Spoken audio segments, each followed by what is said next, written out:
he orders the sad but still obedient Lakshma to convey her to the hermitage which she wishes to visit and to leave her there, for he will see her face again no more.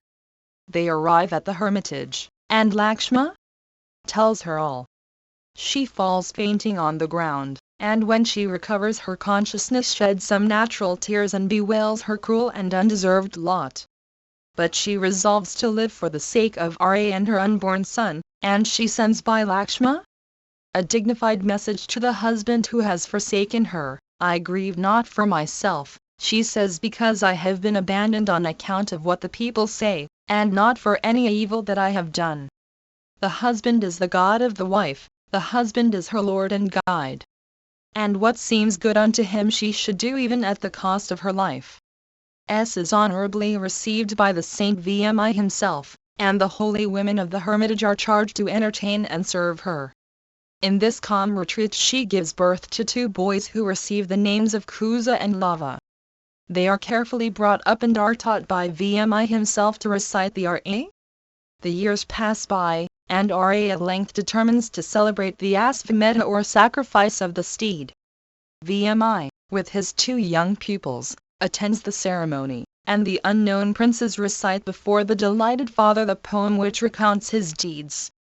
Ra inquires into their history and recognizes them as his sons. S is invited to return and solemnly affirm her innocence before the great assembly. But S's heart was too full. This second ordeal was beyond even her power to submit to, and the poet rose above the ordinary Hindu level of women. Pg 520, when he ventured to paint her conscious purity as rebelling, beholding all the spectators, and clothed in red garments, clasping her hands and bending low her face, spoke thus in a voice choked with tears, as I, even in mind, have never thought of any other than Ra, so may have the goddess of earth grant me a hiding place. As S made this oath, lo! A marvel appeared. Suddenly cleaving the earth, a divine throne of marvelous beauty rose up, borne by resplendent dragons on their heads, and seated on it, the goddess of earth, raising S with her arm, said to her, "Welcome to thee," and placed her by her side. And as the queen, seated on the throne, slowly descended to Hades, a continuous shower of flowers fell down from heaven on her head. 1035. Both the great Hindu epics thus end in disappointment and sorrow. In the Mahābharata the 5 victorious brothers abandon the hardly won throne to die one by one in a forlorn pilgrimage to the Himalaya. And in the same way Ra only regains his wife, after all his toils, to lose her. It is the same in the later Homeric cycle. The heroes of the Iliad perish by ill-fated deaths. And even Ulysses, after his return to Ithaca, sets sail again to Thesprotia, and finally falls by the hand of his own son. But in India and Greece alike this is an afterthought of a self-conscious time, which has been subsequently added to cast a gloom on the strong cheerfulness of the heroic age. 1036. The termination of Ra's terrestrial career is thus told in sections 116 ff of the Uttarakta. Time, in the form of an ascetic, comes to his palace gate, and asks, as the messenger of the great Rishi Brahm, to see Ra. He is admitted and received with honor, but says, when he is asked what he has to communicate, that his message must be delivered in private, and that anyone who witnesses the interview is to lose his life. Ra informs Lakshma of all this, and desires him to stand outside. Time then tells Ra that he has been sent by Brahm to say that when he Ra, that is Vishnu, after destroying the worlds, was sleeping on the ocean, he had formed him Brahm from the lotus springing from his navel, and committed to him the work of creation. That he Brahm had then entreated Ra to assume the function of preserver, and that the latter had in consequence become Vishnu, being born as the son of Aditi, and had determined to deliver mankind by destroying Ra, and to live on earth 10,100 years. That period, adds Time, was now on the eve of expiration, and Ra could either at his pleasure prolong his stay on earth, or ascend to heaven and rule over the gods. Ra replies, that he had been born for the good of the 3 worlds, and would now return to the place whence he had come, as it was his function to fulfill the purposes of the gods.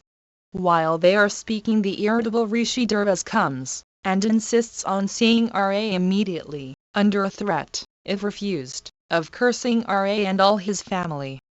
Lakshma, preferring to save his kinsman, though knowing that his own death must be the consequence of interrupting the interview of Ra with time, enters the palace and reports the Rishi's message to Ra. Ra comes out, and pg 521, when Durvas has got the food he wished, and departed, Ra reflects with great distress on the words of time, which require that Lakshma should die. Lakshma, however, exhorts Ra not to grieve, but to abandon him and not break his own promise. The councillors concurring in this advice, Ra abandons Lakshma, who goes to the river Sarai, suppresses all his senses, and is conveyed bodily by Indra to heaven. The gods are delighted by the arrival of the fourth part of Vish. Ra then resolves to install Bharata as his successor and retire to the forest and follow Lakshma. Bharata, however, refuses the succession, and determines to accompany his brother. Ra's subjects are filled with grief, and say they also will follow him wherever he goes. Messengers are sent to Satruna, the other brother, and he also resolves to accompany Ra, who at length sets out in procession from his capital with all the ceremonial appropriate to the great departure, silent, indifferent to external objects, joyless, with Esar on his right, the goddess Earth on his left, Energy in front, attended by all his weapons in human shapes, by the Vedas in the forms of Brahmans, by the Jatra the Omkaya, the Vasha Ka, by Rishis, by his women, female slaves, eunuchs, and servants. Bharata with his family, and Satruna, follow together with Brahmans bearing the sacred fire, and the whole of the people of the country, and even with animals, etc., etc. Ra, with all these attendants, comes to the banks of the Sarai Brahm with all the gods and innumerable celestial cars, now appears, and all the sky is refulgent with a divine splendor. Pure and fragrant breezes blow, a shower of flowers falls.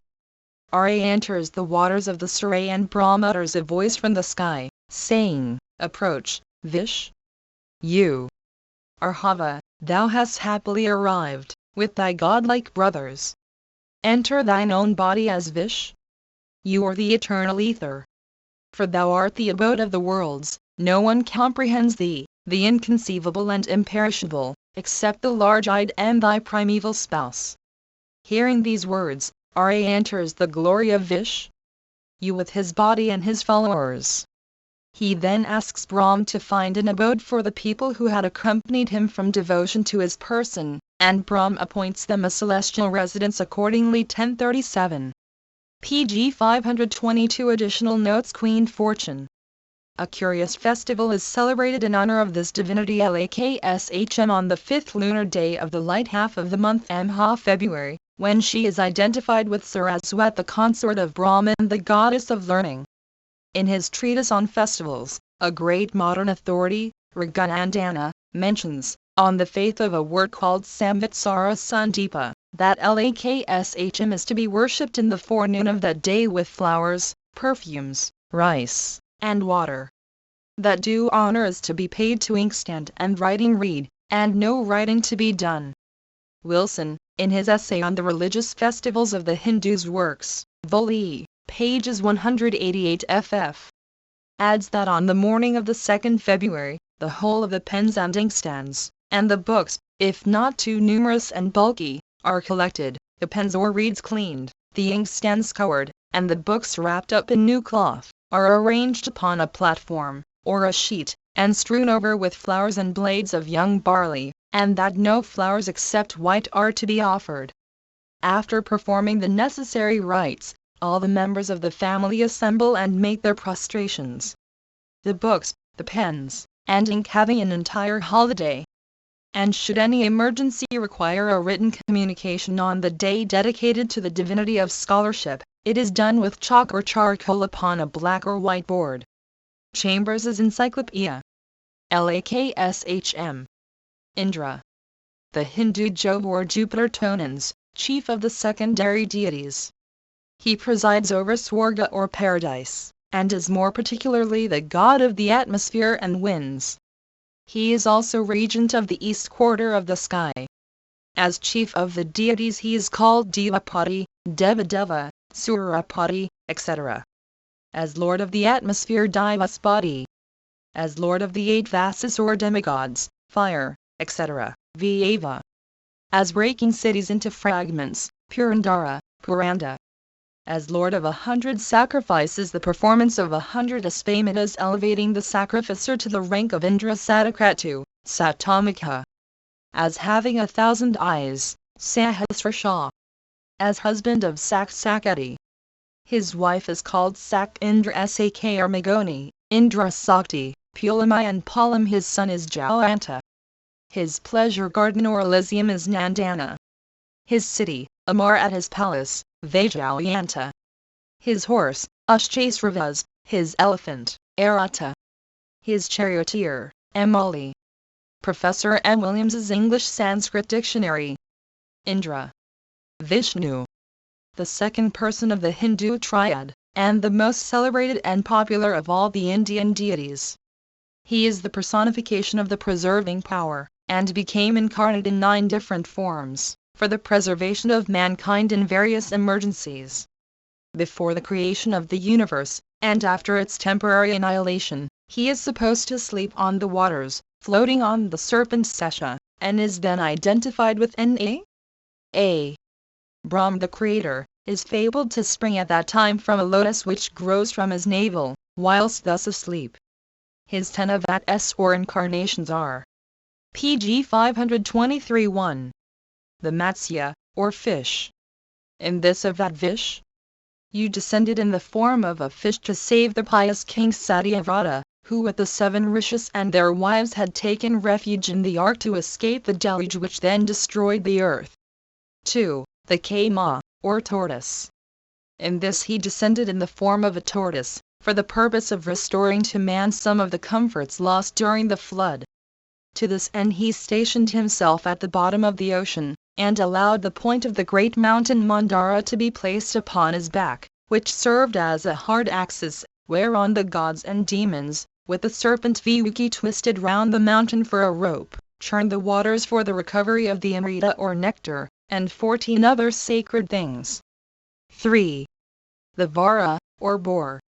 In this he descended in the form of a boar to rescue the earth from the power of a demon called Golden-Eyed, Hira. Vaisha. This demon had seized on the earth and carried it with him into the depths of the ocean. Vish. You dived into the abyss, and after a contest of 1,000 years slew the monster. 4. The Narasimha, or man-lion. In this monstrous shape of a creature half man, half lion, Vish. You delivered the earth from the tyranny of an insolent demon called Hira. Yakasipu. 5. Vyana, or dwarf. This event happened in the second age of the Hind or Tretug. The 4 preceding are said to have occurred in the first or Satyayug. The object of this event was to trick Bali out of the dominion of the 3 worlds. Assuming the form of a wretched dwarf he appeared before the king and asked, as a boon, as much land as he could pace in 3 steps. This was granted. And Vish? You immediately expanding himself till he filled the world, deprived Bali at 2 steps of heaven and earth, but in consideration of some merit, left Pa still in his dominion. 6. Parasare. 7. Archandra. 8. Krish. Or according to some Balare. 9. Buddha.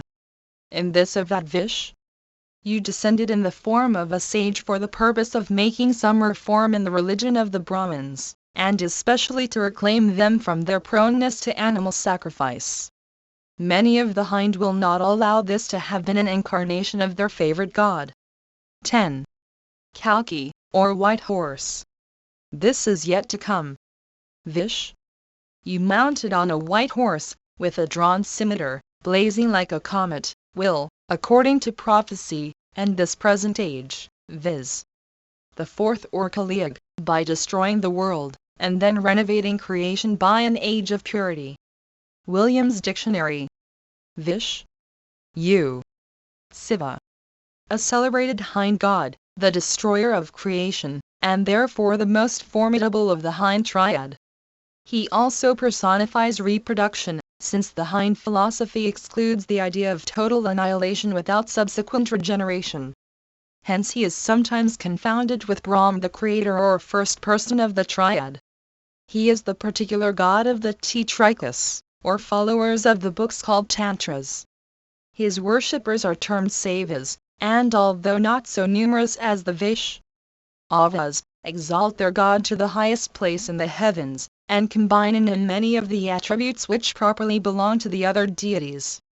According to them, Siva is time, justice, fire, water, the sun, the destroyer and creator. As presiding over generation, his type is the linga, or phallus, the origin probably of the phallic emblem of Egypt and Greece. As the god of generation and justice, which latter character he shares with the god Yama, he is represented riding a white bull. His own color, as well as that of the bull, is generally white, referring probably to the unsullied purity of justice. Pg 524, his throat is dark blue. His hair of a light reddish color, and thickly matted together, and gathered above his head like the hair of an ascetic. He is sometimes seen with 2 hands, sometimes with 4, 8, or 10, and with 5 faces. He has 3 eyes, one being in the center of his forehead, pointing up and down. These are said to denote his view of the 3 divisions of time, past, present, and future. He holds a trident in his hand to denote, as some say, his relationship to water, or according to others, to show that the 3 great attributes of creator, destroyer, and regenerator are combined in him. His loins are enveloped in a tiger's skin. In his character of time, he not only presides over its extinction, but also its astronomical regulation. A crescent or half-moon on his forehead indicates the measure of time by the phases of the moon. A serpent forms one of his necklaces to denote the measure of time by years, and a second necklace of human skulls marks the lapse and revolution of ages, and the extinction and succession of the generations of mankind. He is often represented as entirely covered with serpents, which are the emblems of immortality. They are bound in his hair, round his neck, wrists, waist, arms and legs. They serve as rings for his fingers, and earrings for his ears, and are his constant companions. Siva has more than 1,000 names which are detailed at length in the 69th chapter of the Siva Purana. Williams's Dictionary, Siva. Apsaras. Originally these deities seem to have been personifications of the vapors which are attracted by the sun, and form into mist or clouds. Their character may be thus interpreted in the few hymns of the Rig Veda where mention is made of them. At a subsequent period when the Gandharva of the Rig Veda, who personifies there especially the fire of the sun, expanded into the fire of lightning, the rays of the moon and other attributes of the elementary life of heaven as well as into pious acts referring to it, the Apsaras become divinities which represent phenomena or objects both of a physical and ethical kind closely associated with that life. Thus in the Yajurveda sunbeams are called the Apsaras associated with the Gandharva who is the sun, plants are termed the Apsaras connected with the Gandharva fire, constellations are the Apsaras of the Gandharva moon, waters the Apsaras of the Gandharva wind, etc. etc. In the last mythological epoch when the Gandharvas have saved from their elementary nature merely so much as to be musicians in the paradise of Indra, the Apsaras appear among other subordinate deities which share in the merry life of Indra's heaven, as the wives of the Gandharvas, but more especially as wives of a licentious sort, and they are promised therefore, too, as a reward to heroes fallen in battle when they are received in the paradise of Indra. And while, in the Rig Veda, they assist Soma to pour down his floods, they descend in the epic literature on earth merely to shake the virtue of penitent sages and to deprive them of the power they would otherwise have acquired through unbroken austerities. Old Skur's Sanskrit Dictionary. Vishnu's incarnation as Ra.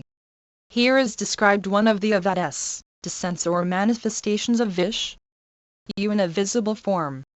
The word avat signifies literally descent.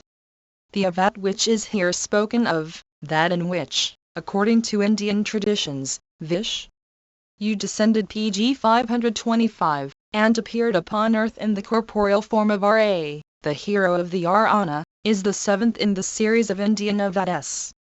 Much has been said before now of these Avats, and through deficient knowledge of the ideas and doctrines of India, they have been compared to the sublime dogma of the Christian incarnation. This is one of the grossest errors that ignorance of the ideas and beliefs of a people has produced. Between the Avats of India and the Christian incarnation there is such an immensity of difference that it is impossible to find any reasonable analogy that can approximate them.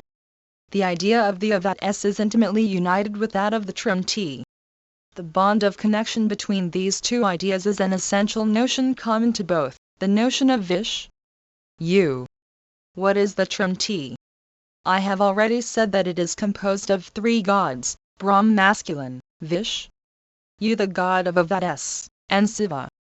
These three gods, who when reduced to their primitive and most simple expression are but three cosmogonical personifications, three powers or forces of nature, these gods, I say, are here found, according to Indian doctrines, entirely external to the true God of India, or Brahma in the neuter gender.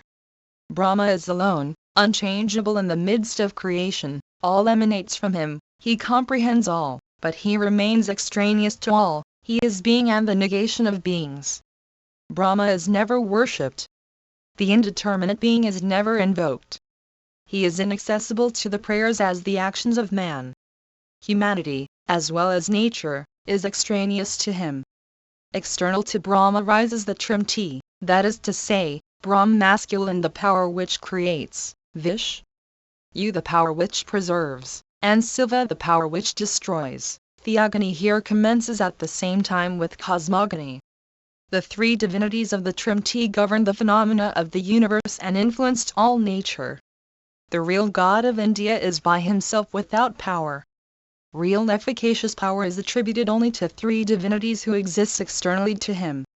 Brahm Vishnu, and Siva, possessed of qualities in part contradictory and attributes that are mutually exclusive, have no other accord or harmony than that which results from the power of things itself, and which is found external to their own thoughts. Such is the Indian Trimurti. What an immense difference between this triad and the wonderful Trinity of Christianity! Here there is only one God, who created all, provides for all, governs all. He exists in three persons equal to one another, and intimately united in one only infinite and eternal substance. The Father represents the eternal thought and the power which created, the Son infinite love, the Holy Spirit universal sanctification. This one and triune God completes by omnipotent power the great work of creation which, when it has come forth from his hands, proceeds in obedience to the laws which he has given it, governed with certain order by his infinite providence. The immense difference between the Trimurti of India and the Christian Trinity is found again between the Avats of Vishnu and the Incarnation of Christ. The Avat was effected altogether externally to the being who is in India regarded as the true God. The manifestation of one essentially cosmogonical divinity wrought for the most part only material and cosmogonical prodigies. At one time it takes the form of the gigantic tortoise which sustains Mount Mandar from sinking in the ocean. At another of the fish which raises the lost Veda from the bottom of the sea, and saves mankind from the waters. When these Avats are not cosmogonical they consist in some protection accorded to pg 526, men or gods, a protection which is neither universal nor permanent. The very manner in which the Avat is affected corresponds to its material nature, for instance the mysterious vase and the magic liquor by means of which the Avat here spoken of takes place. What are the forms which Vishnu takes in his descents? They are the simple forms of life. He becomes a tortoise, a boar, a fish, but he is not obliged to take the form of intelligence and liberty, that is to say, the form of man. In the Avat of Vishnu is discovered the impress of pantheistic ideas which have always more or less prevailed in India. Does the Avat produce a permanent and definitive result in the world? By no means. It is renewed at every catastrophe either of nature or man, and its effects are only transitory. To sum up then, the Indian Avad is affected externally to the true God of India, to Brahma. It has only a cosmogonical or historical mission which is neither lasting nor decisive. It is accomplished by means of strange prodigies and magic transformations. It may assume promiscuously all the forms of life. It may be repeated indefinitely. Now let the whole of this Indian idea taken from primitive tradition be compared with the incarnation of Christ, and it will be seen that there is between the two an irreconcilable difference. According to the doctrines of Christianity, the everlasting Word, infinite love, the Son of God, and equal to Him, assumed a human body, and being born as a man accomplished by His divine act the great miracle of the spiritual redemption of man. His coming had for its sole object to bring erring and lost humanity back to Him. This work being accomplished, and the divine union of men with God being re-established, redemption is complete and remains eternal. The superficial study of India produced in the last century many erroneous ideas, many imaginary and false parallels between Christianity and the Brahmanical religion. A profounder knowledge of Indian civilization and religion, and philological studies enlarged and guided by more certain principles have dissipated one by one all those errors. The attributes of the Christian God, which by one of those intellectual errors, which Vico attributes to the vanity of the learned, had been transferred to Vish. You have by a better inspired philosophy been reclaimed for Christianity, and the result of the two religions, one immovable and powerless, the other diffusing itself with all its inherent force and energy, has shown further that there is a difference, a real opposition, between the two principles. Oresio. Kusa and Lava. As the story of the banishment of S and the subsequent birth in VMI's hermitage of Kusa and Lava, the rhapsodists of the RN, is intimately connected with the account in the introductory cantos of VMI's composition of the poem, I shall, I trust, be pardoned for extracting it from my rough translation of K.A.'s Raghuva? Saw, parts only of which have been offered to the public. Then, day by day, the husband's hope grew high, gazing with love on S.'s melting eye, with anxious care he saw her pallid cheek, and fondly bade her all her wishes speak. Once more I fain would see, the lady cried, the sacred groves that rise on Ganges side, pg 527, where holy grass is ever fresh and green, and cattle feeding on the rice are seen. There would I rest awhile, where once I strayed, linked in sweet friendship to each hermit maid. And R.A. smiled upon his wife, and sware, with many a tender oath, to grant her prayer. It chanced, one evening, from a lofty seat he viewed the yacht stretched before his feet. He looked with pride upon the royal road line with gay shops, their glittering stores that showed. He looked on Sarj's silver waves, that bore the light barks flying with the sail and oar. He saw the gardens near the town that lay, filled with glad citizens and boys at play. Then swelled the monarch's bosom with delight, and his heart triumphed at the happy sight. He turned to Padra, standing by his side, upon whose secret news the king relied, and bade him say what people said and thought of all the exploits that his arm had wrought.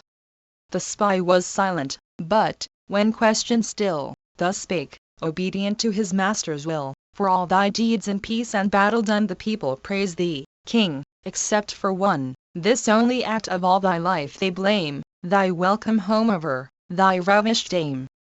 Like iron yielding to the iron's blow, sank R.A., smitten by those words of woe. His breast, where love and fear for empire vied, swayed, like a rapid swing, from side to side. Shall he this rumor scorn, which blots his life, or banish her, his dear and spotless wife? But rigid duty left no choice between his periled honor and his darling queen. Called to his side, his brothers wept to trace the marks of anguish in his altered face. No longer bright and glorious as of old, he thus addressed them when the tale was told, alas!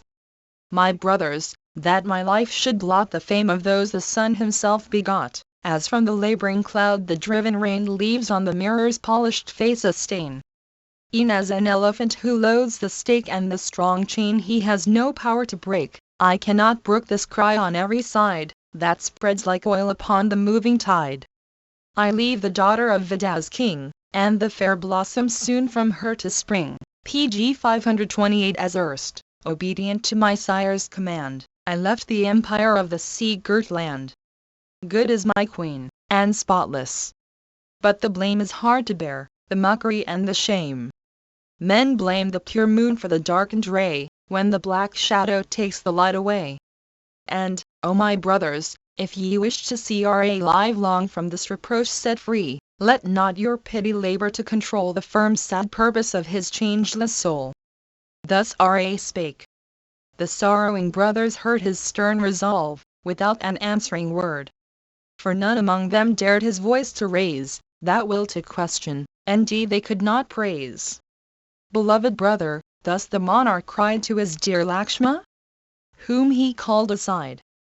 Lakshma, who knew no will save his alone, whose hero deeds through all the world were known, my queen has told me that she longs to rove beneath the shade of Saint Vmi's grove. Now mount thy car, away my lady bear. Tell all, and leave her in the forest bare. The car was brought, the gentle lady smiled, as the glad news her trusting heart beguiled.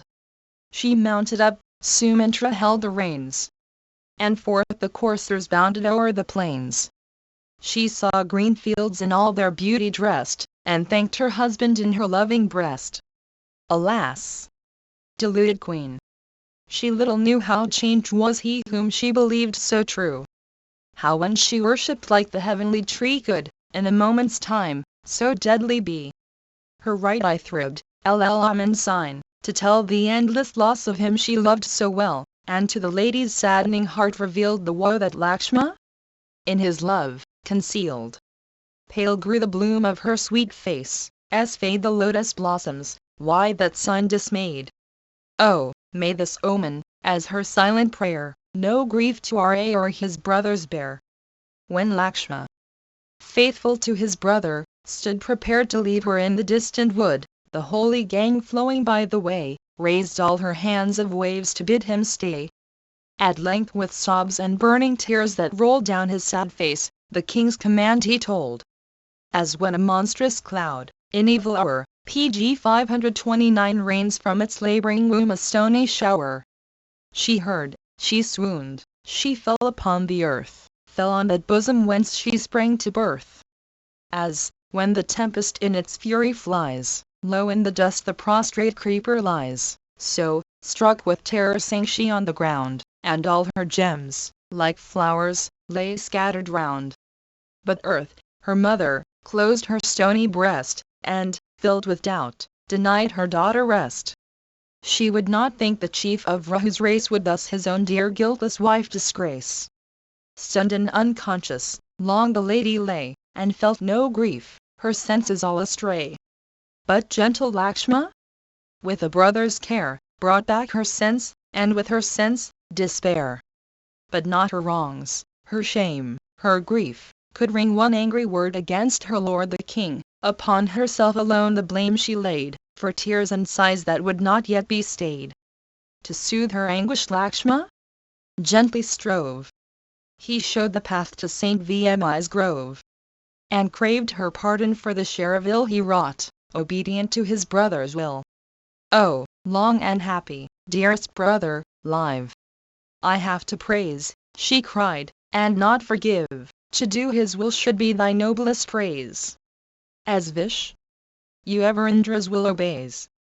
Return, dear brother, on each royal dame bestow a blessing in Purus's name, and bid them, in their love, kind pity take upon her offspring, for the father's sake. And speak my message in the monarch's ear, the last words of mine that he shall hear. Say, was it worthy of thy noble race thy guiltless queen thus lightly to disgrace? For idle tales to spurn thy faithful bride, whose constant truth the searching fire had tried? Or may I hope thy soul refused consent, and but thy voice decreed my banishment? Hope that no care could turn, no love could stay the lightning stroke that falls on me today? That sins committed in the life that's fled have brought this evil on my guilty head? Think not I value now my widowed life, worthless to her who once was our A's wife. I only live because I hope to see the dear babe that will resemble thee. and then my task of penance shall be done. Pg 530. With eyes uplifted to the scorching sun. So shall the life that is to come restore mine own dear husband, to be lost no more. And Lakshma swore her every word to tell, then turned to go, and bade the queen farewell. Alone with all her woes, her piteous cries rose like a butchered lamb's that struggling dies. The reverend sage who from his dwelling came for sacred grass and wood to feed the flame, heard her loud shrieks that rent the echoing wood, and, quickly following, by the mourner stood. Before the sage the lady bent her low, dried her poor eyes, and strove to calm her woe. With blessings on her hopes the blameless man in silver tones his soothing speech began. First of all faithful wives, O Queen, art thou? And can I fail to mourn thy sorrows now? Rest in this holy grove, nor harbor fear where dwell in safety e'en the timid deer. Here shall thine offspring safely see the light, and be partaker of each holy rite. Here, near the hermit's dwellings, shall thou lave thy limbs in Tansis and destroying wave, and on her isles, by prayer and worship, gain sweet peace of mind, and rest from care and pain. Each hermit maiden with her sweet soft voice, shall soothe thy woe, and bid thy heart rejoice. With fruit and early flowers thy lap shall fill, and offer grain that springs for us at will. And here, with labor light, thy task shall be to water carefully each tender tree, and learn how sweet a nursing mother's joy ere on thy bosom rest thy darling boy. That very night the banishedest bare 2 royal children, most divinely fair. The Saint Vmi, with a friend's delight, graced SS offspring with each holy rite. Kusa and Lava the names they bore learned, e'en in childhood, all the Vedas lore. And then the bard, their minstrel souls to train, taught them to sing his own immortal strain. And R.A.'s deeds her boys so sweetly sang, that SS breast forgot her bitterest pang. Pg 531. Then SS children, by the saint's command, sang the RN, wandering through the land. How could the glorious poem fail to gain each heart, each ear that listened to the strain? So sweet each minstrel's voice who sang the praise of R.A. death listened VMI's lays. R.A. himself amid the wondering throng marked their fair forms, and loved the noble song, while, still and weeping, round the nobles stood, as, on a windless morn, a dewy wood. On the 2 minstrels all the people gazed, praised their fair looks and marvelled as they praised. For every eye amid the throng could trace R.A.'s own image in each youthful face. Then spoke the king himself and bade them say who was their teacher, whose the wondrous lay. Soon as VMI, mighty saint, he saw, he bowed his head in reverential awe. These are thy children, cried the saint, recall thine own dearest pure and true through all. O holy father, thus the king replied, the faithful lady by the fire was tried. But the foul demons' 2 successful arts raised light suspicions in my people's hearts. Grant that their breasts may doubt her faith no more, and thus Mayas and her sons restore. Raghuva? Sa Cantos XIV, XV. Parasara, page 87. He cleared the earth thrice 7 times of the Kshatriya caste, and filled with their blood the 5 large lakes of Samanta, from which he offered libations to the race of Bhrigu. Offering a solemn sacrifice to the king of the gods, Parasara presented the earth to the ministering priests. Having given the earth to Kasyapa, the hero of immeasurable prowess retired to the Mahendra mountain, where he still resides. And in this manner was there enmity between him and the race of the Kshatriyas, and thus was the whole earth conquered by Parasara. The destruction of the Kshatriyas by Parasara had been provoked by the cruelty of the Kshatriyas. Chips from a German workshop, Vol. II. Pages 334. The scene in which he appears is probably interpolated for the sake of making him declare R.A. to be Vish. U. Herr von Schlegel has often remarked to me, says Lassen, that without injuring the connection of the story all the chapters of the RN might be omitted in which R.A. is regarded as an incarnation of Vish. U. In fact, where the incarnation of Vish U as the 4 sons of Dasaratha is described, the great sacrifice is already ended, and all the priests remunerated at the termination When the new sacrifice begins at which the gods appear, then withdraw, and then first propose the incarnation to Vish. U. pg 532. If it had been an original circumstance of the story, the gods would certainly have deliberated on the matter earlier, and the celebration of the sacrifice would have continued without interruption. Lassen, Indisch Alterthamskund, Vol. I pages 489. Ya, page 68. Son of Vivasvat equal Jima son of Vivanghat, the Jamsh of the later Persians. Fate, page 68. The idea of fate was different in India from that which prevailed in Greece. In Greece fate was a mysterious, inexorable power which governed men and human events, and from which it was impossible to escape. In India fate was rather an inevitable consequence of actions done in births antecedent to one's present state of existence, and was therefore connected with the doctrine of metempsychosis. A misfortune was for the most part a punishment, an expiation of ancient faults not yet entirely cancelled. Goresio. Vis Vitra, page 76.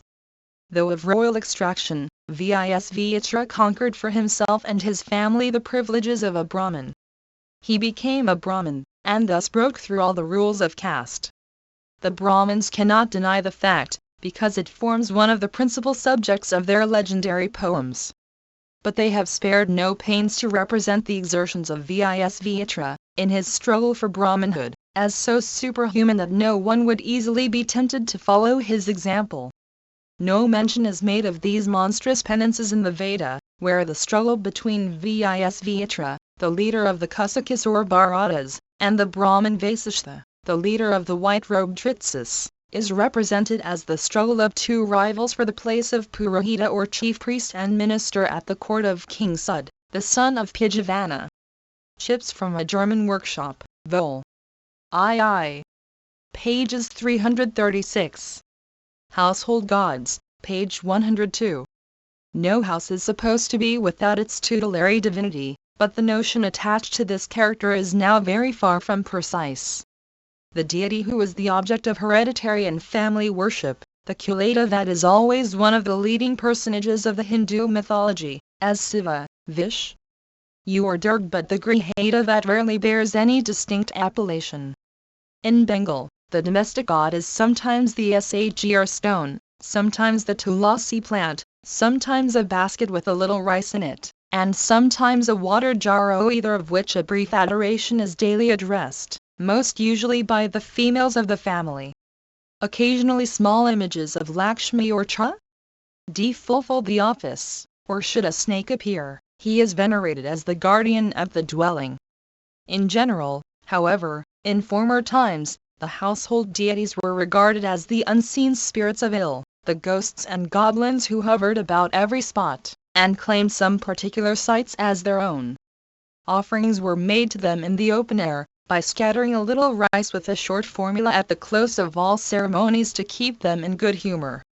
The household gods correspond better with the genii locrum than with the Lares or Penates of antiquity. H. H. Wilson. pg 533, page 107. Savia, a king whom earth obeyed, once to a hawk a promise made.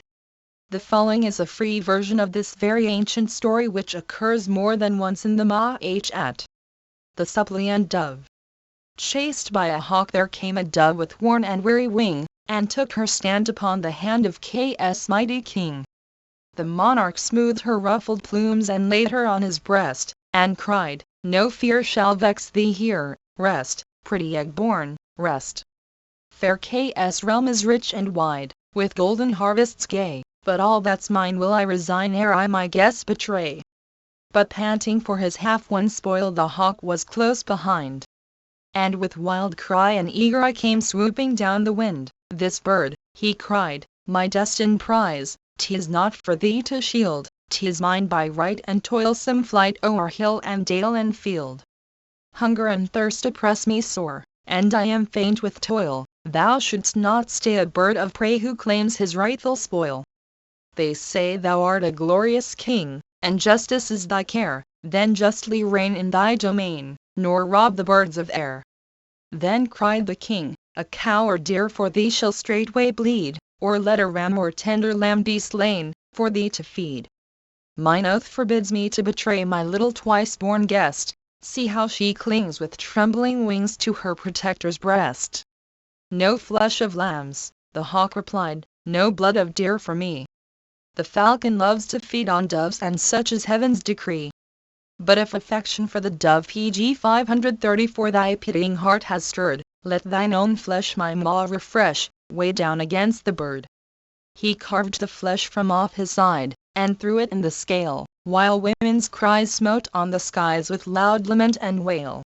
He hacked the flesh from side and arm, from chest and back and thigh, but still above the little dove the monarch's scale stood high.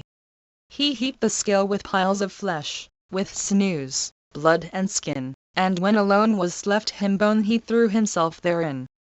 Then thundered voices through the air. The sky grew black as night, and fever took the earth that shook to see that wondrous sight. The blessed gods, from every sphere, by Indra led, came nigh, while drum and flute and shell and lute made music in the sky. They rained immortal chaplets down, which hands celestial twine, and softly shed upon his head pure emerald, drink divine. Then god and seraph, bard and nymph their heavenly voices raised, and a glad throng with dance and song the glorious monarch praised. They set him on a golden car that blazed with many a gem. Then swiftly through the air they flew, and bore him home with them. Thus K.S. Lord, by noble deed, won heaven and deathless fame, and when the weak protection seek from thee, do thou the same. Scenes from the R.N.C. Page 108. The ceremonies that attended the consecration of a king Abhishek.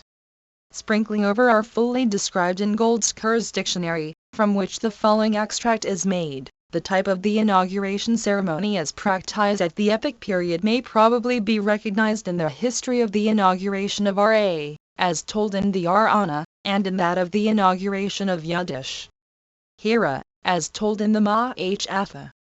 Neither ceremony is described in these poems pg 535, with the full detail which is given of the Vedic rite in the Aitareya Brahma.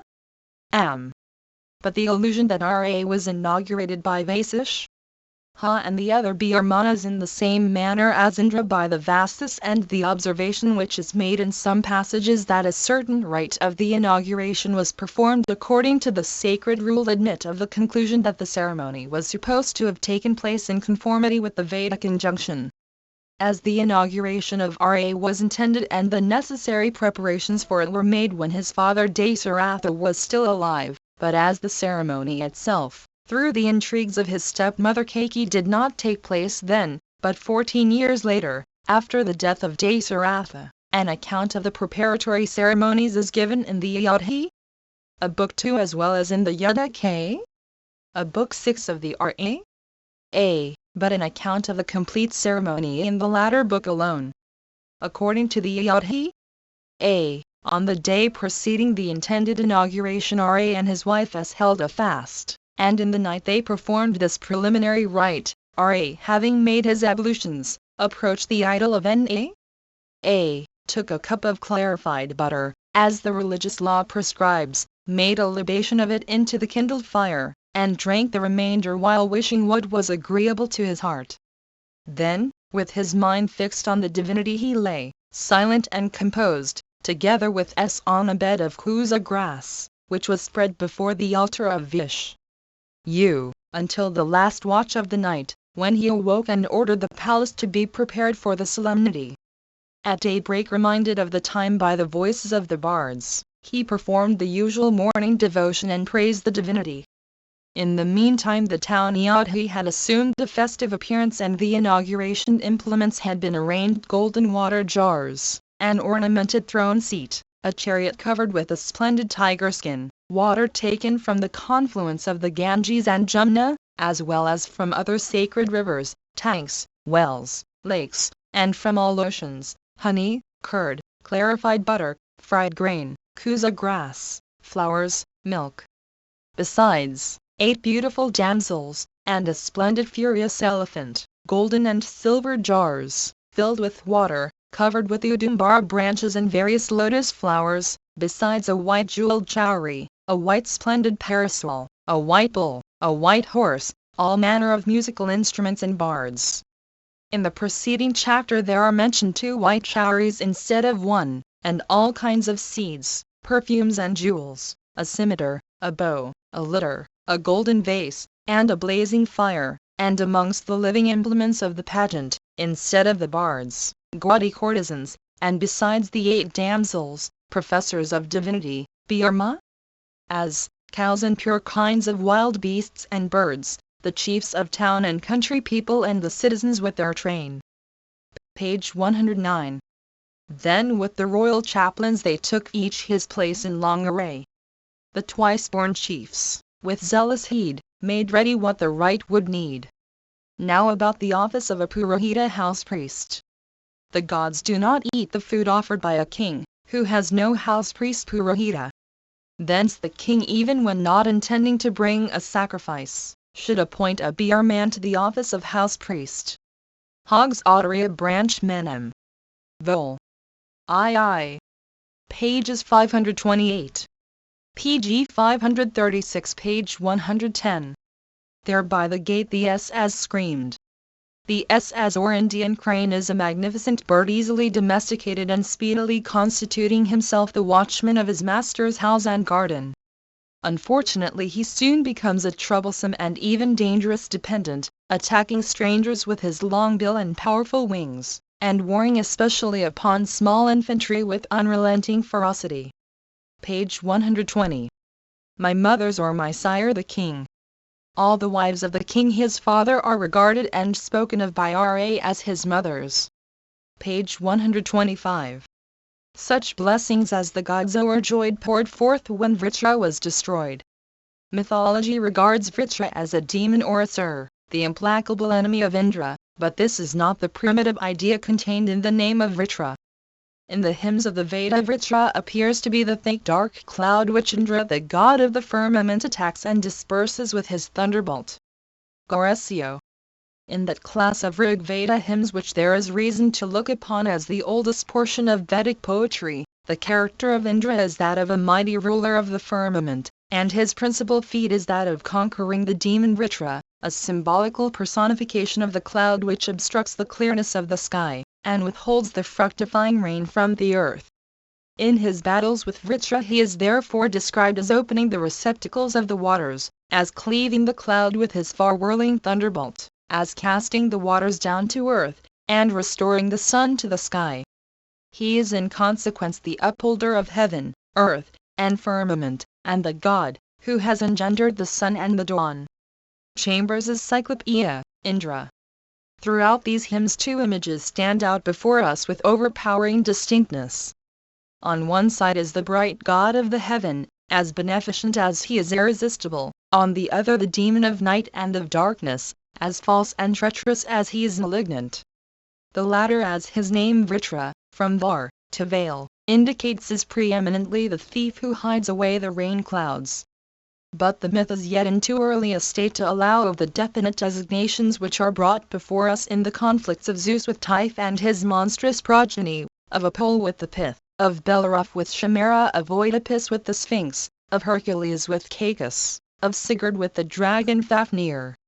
And thus not only is Vritra known by many names, but he is opposed sometimes by Indra, sometimes by Agni the fire god, sometimes by Trita, Brahaspati, or other deities. Or rather these are all names of one and the same god.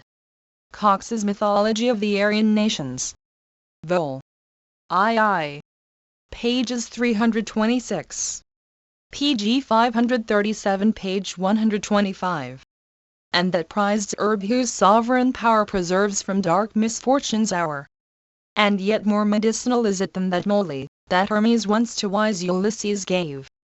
He called it Honi, and gave it me, and bade me keep it as of sovereign use gainst all enchantment, mildew, blast, or damp, or ghastly fury apparition. Comus. The moly of Homer, which Dyerbach considers to have been the mandrake, is probably a corruption of the Sanskrit maa root. Page 136. True as the ancient saw, The neem can ne'er distill a honeyed stream. The neem tree, especially in the rains, emits a strong and unpleasant smell like that of onions. Its leaves, however, make an excellent cooling poultice, and the extract of neem is an admirable remedy for cutaneous disorders.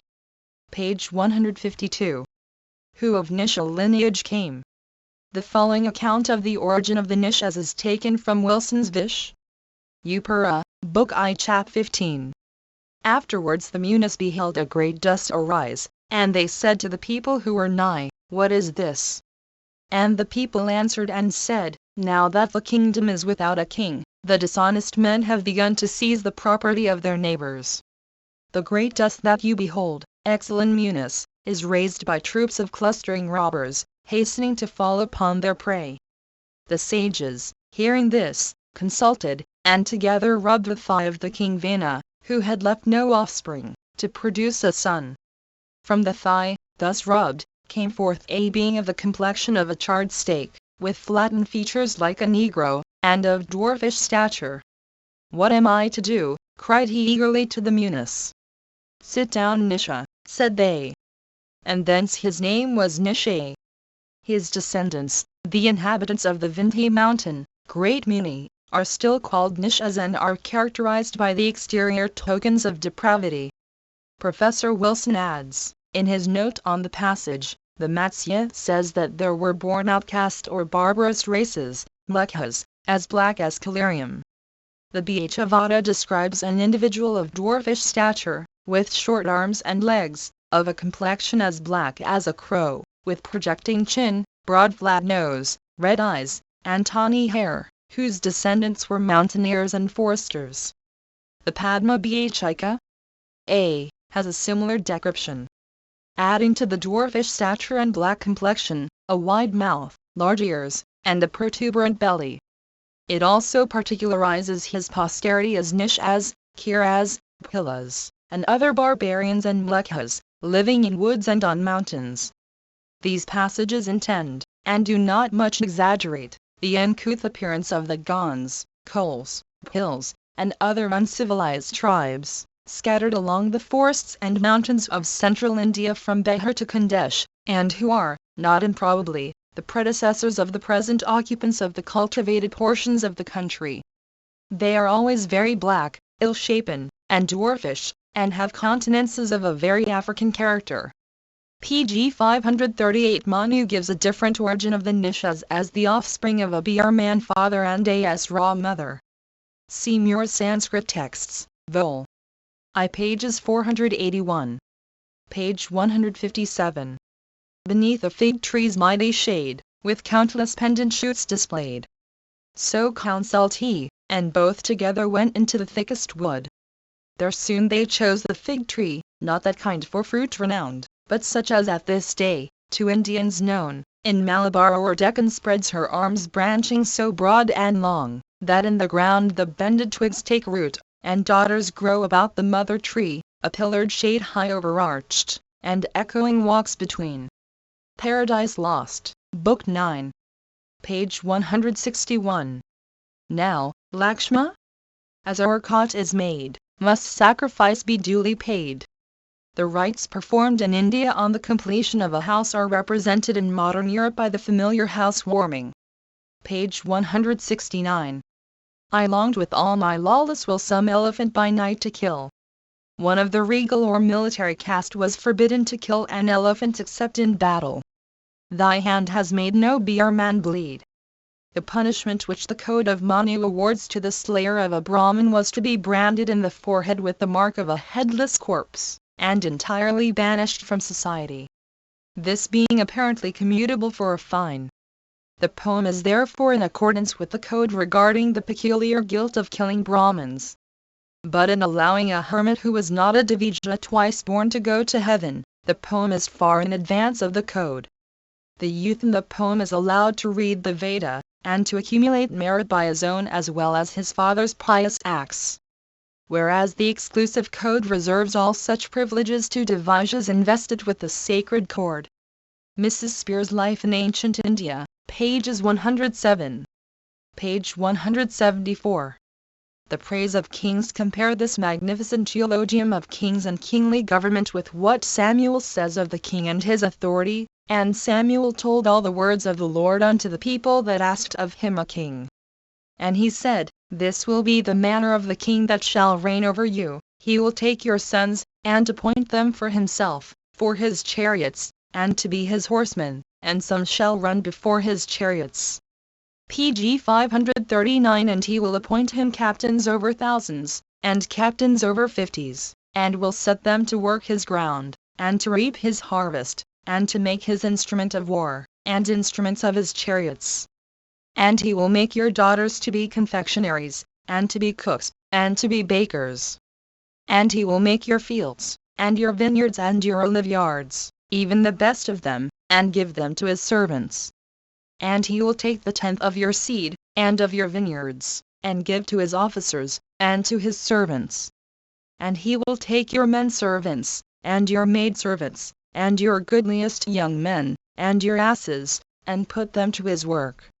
He will take the tenth of your sheep, and ye shall be his servants. And ye shall cry out in that day because of your king which ye shall have chosen you. I Samuel 8. In India kingly government was ancient and consecrated by tradition, whence to change it seemed disorderly and revolutionary. In Jud theocracy was ancient and consecrated by tradition, and therefore the innovation which would substitute a king was represented as full of dangers. Goresio. Page 176. Esmal. According to the Bengal recension, Esmal appears to have been another name of the Vip. Esmal may be an epithet signifying rich in bombax heptaphyllin. The commentator makes another river out of the word. Page 178. Bharat's return. Two routes from Yadhi to Aragraha or Jayarivarja are described. That taken by the envoys appears to have been the shorter one, and we are not told why Bharat returned by a different road. The capital of the Caucasus lay to the west of the Vip. Between it and the Satadra stretched the country of the Biaz. Upon the remaining portion of the road the two recensions differ. According to that of Bengal there followed towards the east the river Indamat, then the town Ajaka belonging to the Bati, then Buling, then the river Sarada. According to the other, instead of the first river comes the Ikshumat, instead of the first town Abika, instead of the second Cooling, then the second river. According to the direction of the route both the above-mentioned rivers must be tributaries of the Satadr. The road then crossed the Yaman Jumna, led beyond that river through the country of the Panchas, and reached the Ganges at Htinapura, where the ferry was.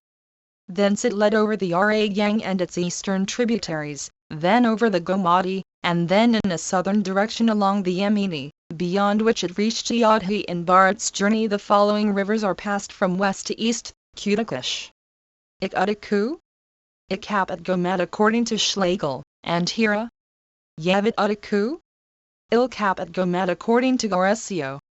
As these rivers are to be looked for on the east of the Ganges, the first must be the modern Ko, a small affluent of the Aragang over which the highway cannot have gone as it bends too far to the north. The Udik or Udik must be the Aragang, the Ku, Ik or Ku, Il its eastern tributary, Kassel the Kapat the next tributary which on the maps has different names, Gura or above Kailas, Pg 540, lower down Bagu. The Gomat Gumti retains its old name.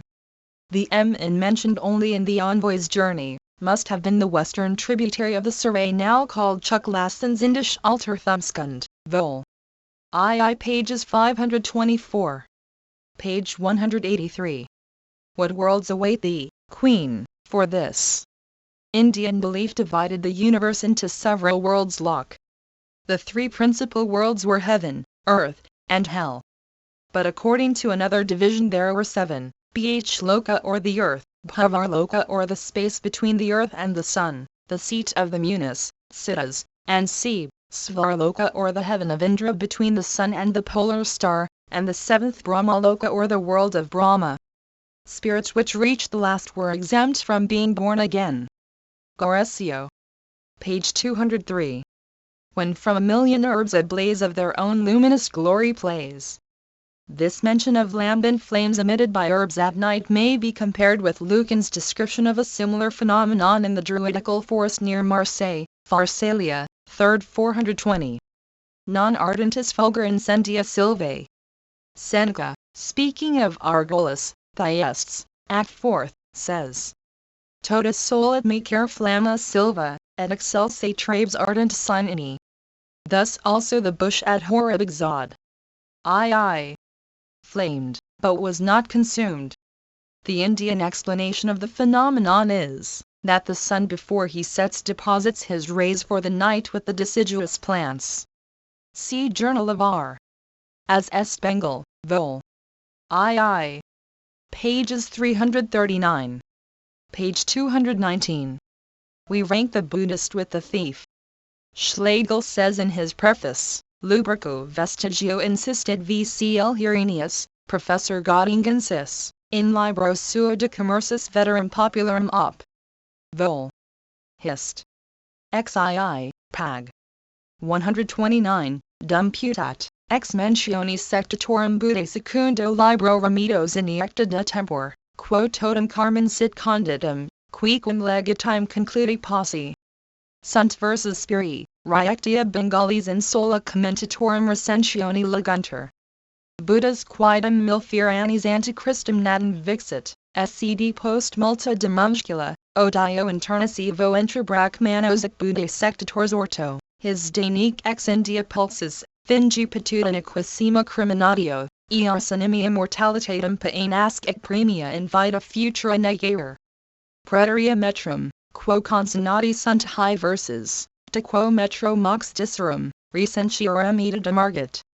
Panacedmi nunc mi concili, quod non statim ab initio, iesserum cuncta distitia diversus as loco vulgari metris composita. Metra sunt duo, periterembo constant quatuor hemistices inter se equilibus, alterum undinarum syllabarum, alterum duodinarum, hunc in modum. pg 541 Caius generis versus in primo et secundo remidos libro nusquam nisi ad finem capitam epiceta inveniuntur, et huic loco unis sunt accommodata, quasi pura ratio, lyricis numerus assurgens, quo magis canori cadent clausuli. Sicut musici in consentibus extremis omnium vocum instrumentorum icta fortioriores persillerement. Igitur distitra illa non andi divisionem per capita elatum ade paturunt, hanc autumn grammaticis deberi argumento est ips recentium descensus, manifesto indortus, quod singuli editors in e constituenda suo quisque judicio usi sunt. Preterquam quod non credibile est, poetum artis sui paratum narrationem continuum in membra tam minuta de sequius. Poro discolor est dictio, magniloquentia effectator. Scd nimis turgida illa ape effusa, nex sententiarum ponder satisfalta. Danique nihil fear novi affertur, amplificantur prius dicta, rarius aliquid ex capite sequent anticipator. Sici appendices hos legendo transiliat, sentit slocum ultimum cum primo capitis proximi apt cogmentatum, nex sine vi quidem indivulsum. Ius modi versus ex hibetutrac recensio, scd modo hic modo illa plurs paucieras numero, et lectio interdum magna pure variat. The narrative of R.A.'s exile in the jungle is one of the most obscure portions of the Ramayana, inasmuch as it is difficult to discover any trace of the original tradition, or any illustration of actual life and manners, beyond the artificial life of self-mortification and self-denial said to have been led by the Brahmin sages of olden time. At the same time, however, the story throws some light upon the significance of the poem, and upon the character in which the Brahmanical author desired to represent R.A. And consequently it deserves more serious consideration than the nature of the subject matter would otherwise seem to imply. According to the Ramayana, the hero R.A. spent more than 13 years of his exile in wandering amongst the different Brahmanical settlements, which appear to have been scattered over the country between the Ganges and the Godavari. His wanderings extending from the hill of Chitrakaya in Bundelkhand, to the modern town of Nasik on the western side of India, near the source of the Godavari River, and about 75 miles to the northwest of Bombay. The appearance of these Brahmanical hermitages in the country far away to the south of the Raj of Kosala seems to call for critical inquiry. Each hermitage is said to have belonged to some particular sage, who was famous in Brahmanical tradition. But whether the sages named were really contemporaries of R.A., or whether they could possibly have flourished at one and the same period, is open to serious question. It is of course impossible to fix with any degree of certainty the relative chronology of the several sages, who are said to have been visited by R.A. But still it seems tolerably clear that some belonged to an age far anterior to that in which the Ramayana was composed, and probably to an age anterior to that in which R.A. existed as a real and living personage.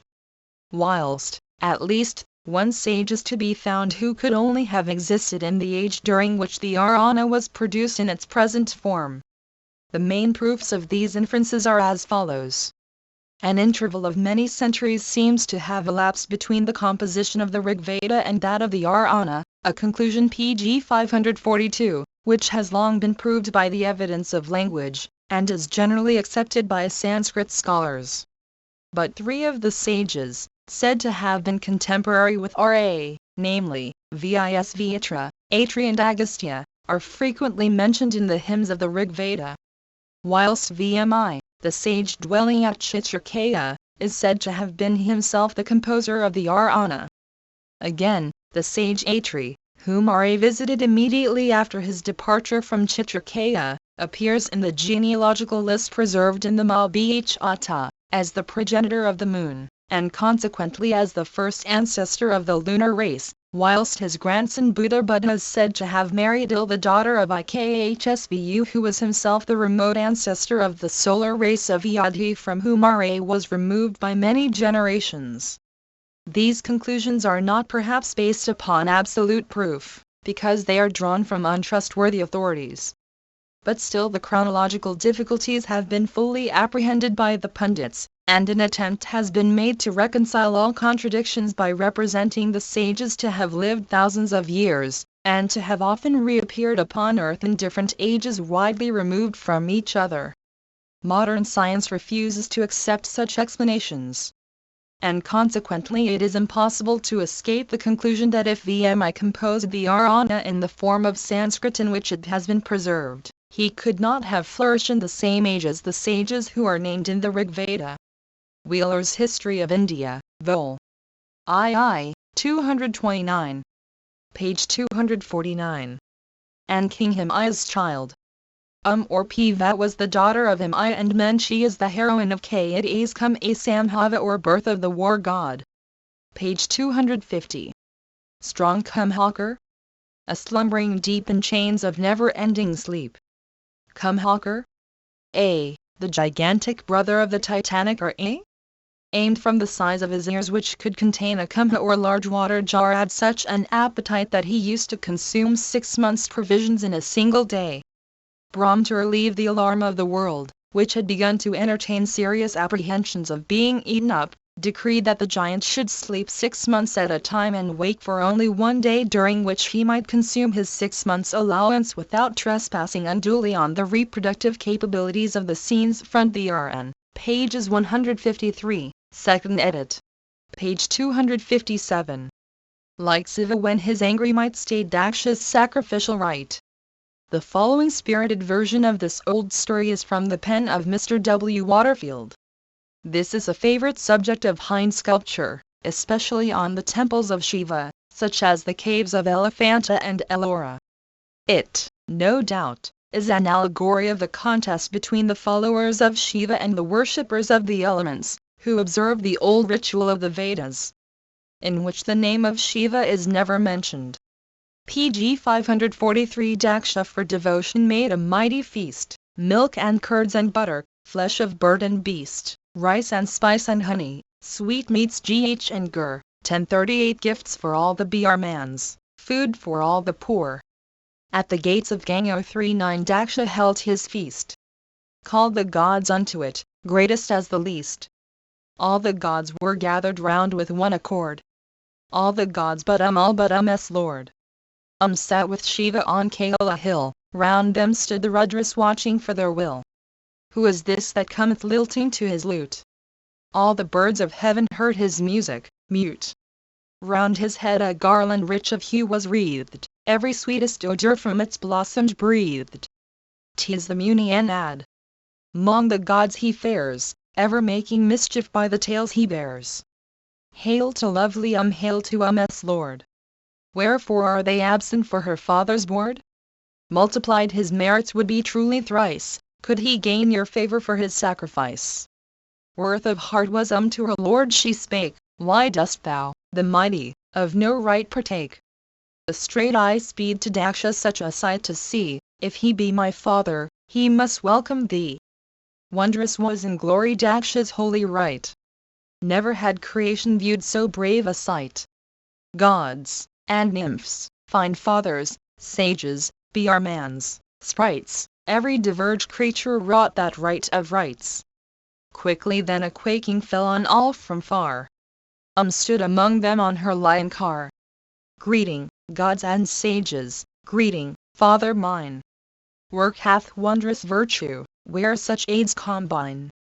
Guest all never gathered goodlier company, seemeth all are welcome. All the gods but me.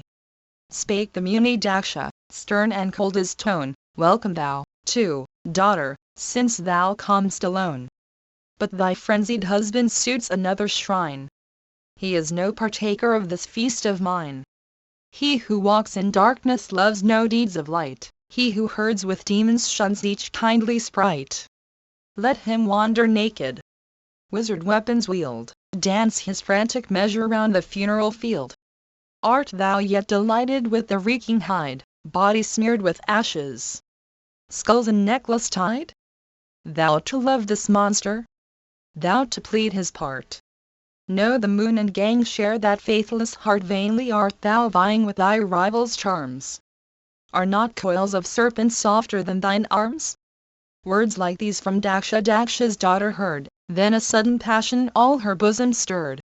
Eyes with fury flashing, speechless in her ire, headlong did she hurl her mid the holy fire. Then a trembling terror overcame each one, and their minds were troubled like a darkened sun. PG 544. And a cruel vision, face of lurid flame, wrath incarnate, from the altar came. Fiend-like forms by thousands started from his side, 'gainst the sacrificers all their might they plied, till the saints availed not strength like theirs to stay, and the gods distracted turned and fled away.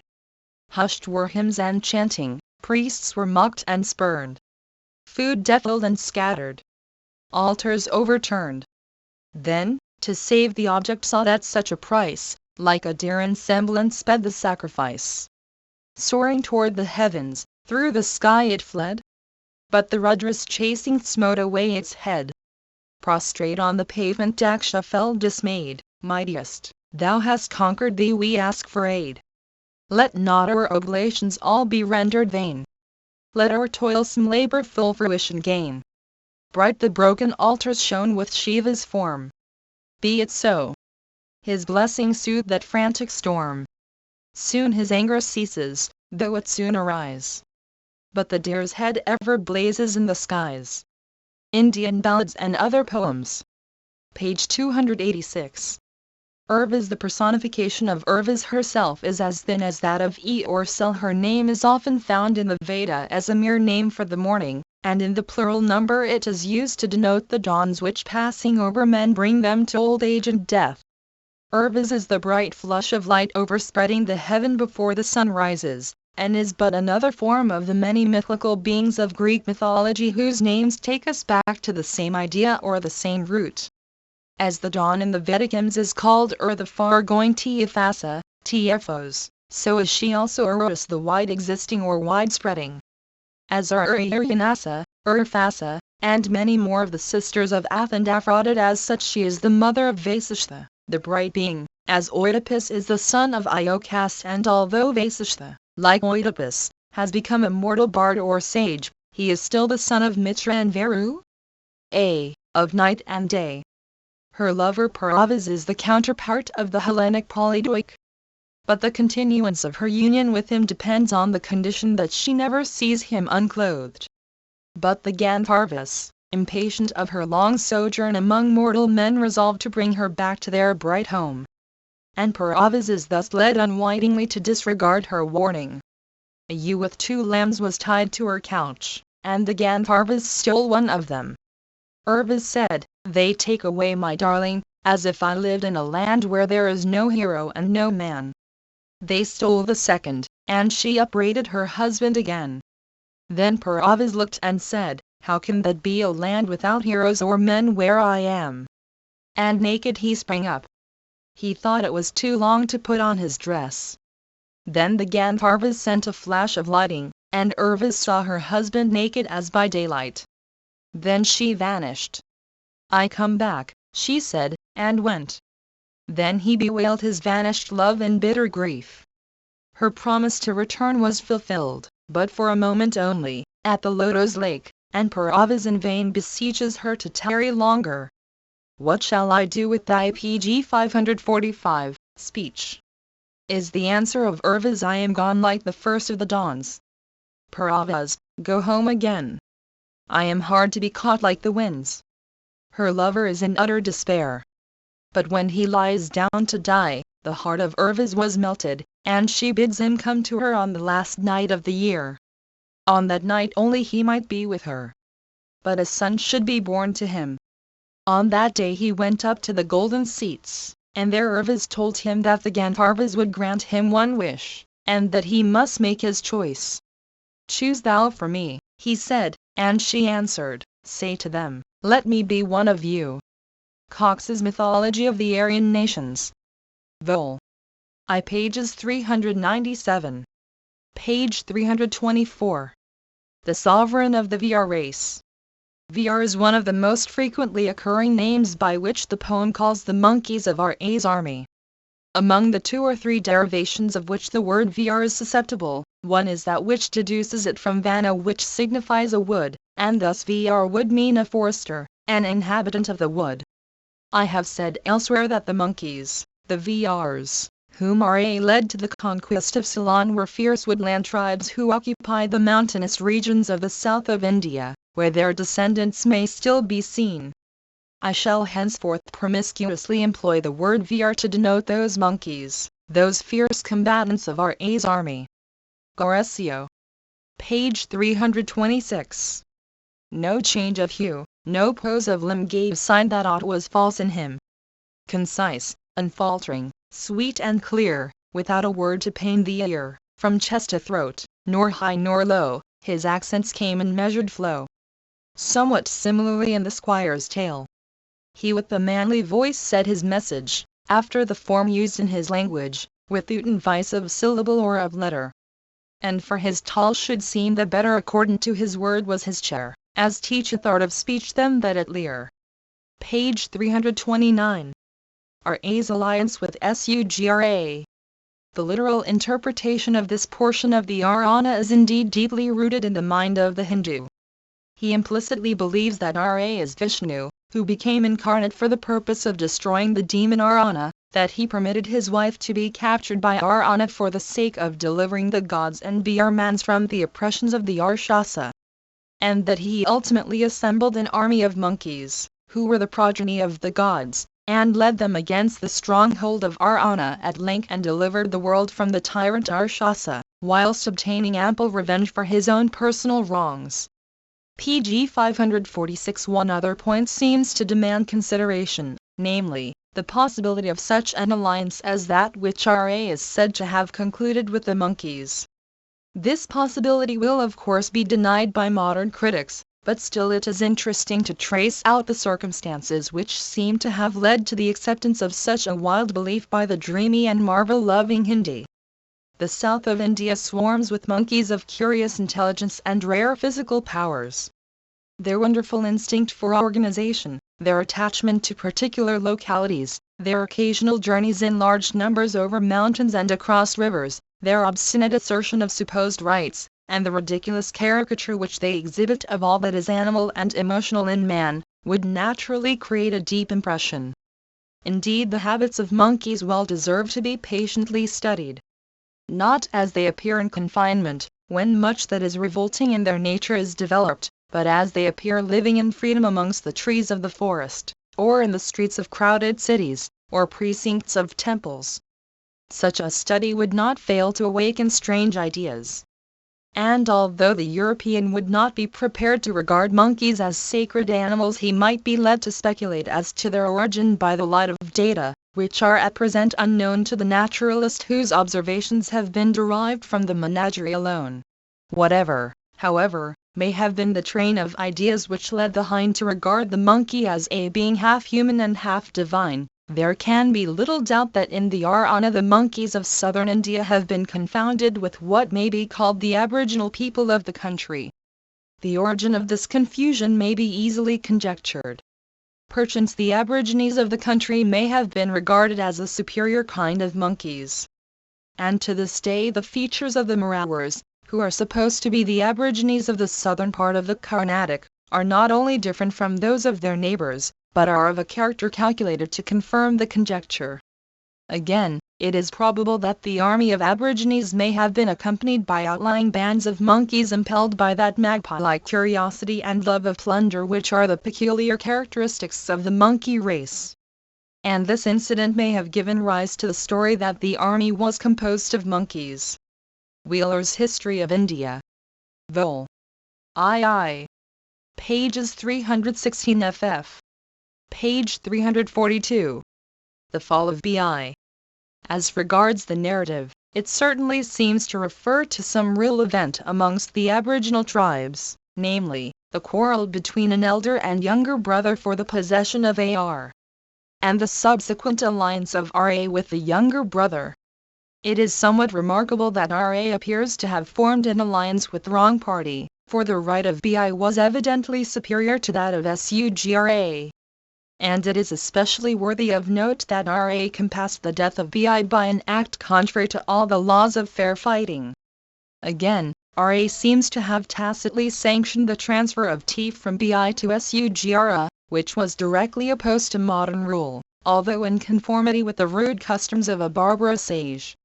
And it is remarkable that to this day the marriage of both widows and divorced women is practiced by the Marawars, or aborigines of the southern Carnatic, contrary to the deeply rooted prejudice which exists against such unions amongst the hind at large.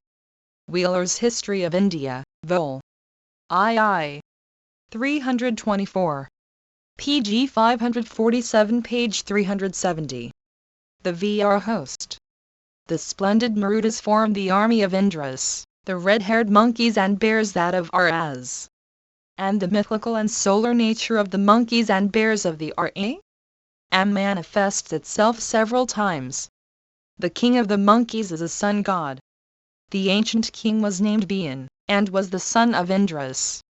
His younger brother Sugras, he who changes his shape at pleasure Kras, who, helped by Ras, usurped his throne, is said to be own child of the sun.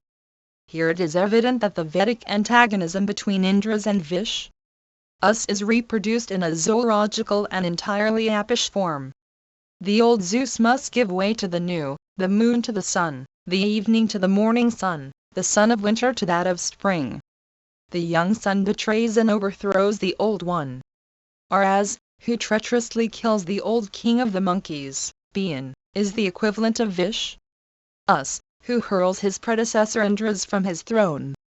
And Sugras, the new king of the monkeys, resembles Indras when he promises to find the ravished in the same way as Vish in one of his incarnations finds again the lost Ved. And there are other indications in the Ra of opposition between Indras and the monkeys who assist Ras. The great monkey Hanuman, of the reddish color of gold, has his jaw broken, Indras having struck him with his thunderbolt and caused him to fall upon a mountain, because, while yet a child, he threw himself off a mountain into the air in order to arrest the course of the sun, whose rays had no effect upon him. The cloud rises from the mountain and hides the sun, which is unable of itself to disperse it. The tempest comes, and brings flashes of lightning and thunderbolts, which tear the cloud in pieces. The whole legend of the monkey Hanuman represents the sun entering into the cloud or darkness, and coming out of it. His father is said to be now the wind, now the elephant of the monkeys Kapakunjaras, now Kesaran, the long-haired son, the son with the mane, the lion's son whence his name of Kesari? Aputra. From this point of view, Hanuman would seem to be the brother of Sugras, who was also the offspring of the sun. All the epic monkeys of the Ram are described in the 20th canto of the first book by expressions which very closely resemble those applied in the Vedic hymns to the Marutas, as swift as the tempestuous wind, changing their shape at pleasure, making a noise like clouds, sounding like thunder, battling, hurling mountain peaks, shaking great uprooted trees, stirring up the deep waters, crushing the earth with their arms, making the clouds fall. Thus Being comes out of the cavern as the sun out of the cloud. But the legend of the monkey Hanuman presents another curious resemblance to that of Samson. Hanuman is bound with cords by Indrajit, son of As. He could easily free himself, but does not wish to do so. As to put him to shame, orders his tail to be burned, because the tail is the part most prized by monkeys. The tail of Hanuman, which sets fire to the city of the monsters, is probably a personification of the rays of the morning or spring sun, which sets fire to the eastern heavens, and destroys the abode of the nocturnal or winter monsters. De Gubernatus, Zoological Mythology, Vol. II. Pages 100 ff. pg 548. The Jatwas of Rajputana, a tribe politically reckoned as Rajuts, nevertheless trace their descent from the monkey god Hanuman, and confirm it by alleging that their prince still bears evidence in a tail-like prolongation of the spine. A tradition which has probably a real ethnological meaning, pointing out the Jatwas as of non-Aryan race. 1040 Tyler's Primitive Culture, Vol. I. pages 341. Page 372. The names of peoples occurring in the following slokas are omitted in the metrical translation.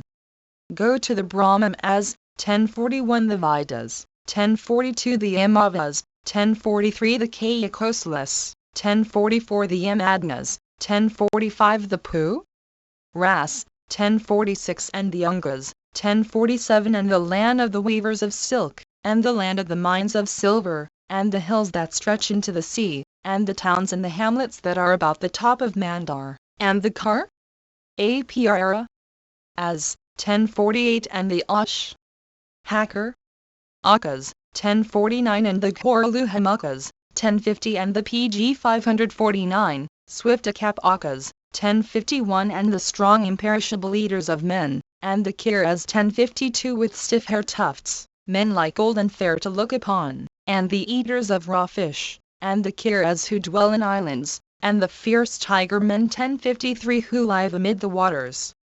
Page 374. Go to the Vidarbhas 1054 and the Rish Ekas 1055 and the Mahashakas, 1056 and the Matsyas 1057 and Kalingas 1058 and the Kazakhs 1059 and the Andhras 1060 and the Pu Ras 1061 and the Cholas 1062 and the Pa Yas 1063 and the Keralas, 1064 PG 550. Mlekhas 1065 and the Pulindas 1066 and the Yasazenas, 1067 and the Prastalas and the Bharatas and Madrakas 1068 and the Kabojas 1069 and the Yavanas 1070 and the towns of the Sakas 1071 and the Vardas. 1072. Page 378. Northern Kurus. Professor Lassen remarks in the Zeitschrift F. Die Kunde des Morgenlands, E. 62, at the furthest accessible extremity of the earth appears Hairvarsha with the northern Kurus. The region of Hari or Vish U belongs to the system of mythical geography. But the case is different with the Uttara Kurus. Here there is a real basis of geographical fact, of which fable has only taken advantage, without creating it. The Uttara Kurus were formerly quite independent of the mythical system of Devas, though they were included in it at an early date. Again the same writer says at pages 65, that the conception of the Uttara Kurus is based upon an actual country and not on mere invention, is proved 1, by the way in which they are mentioned in the Vedas.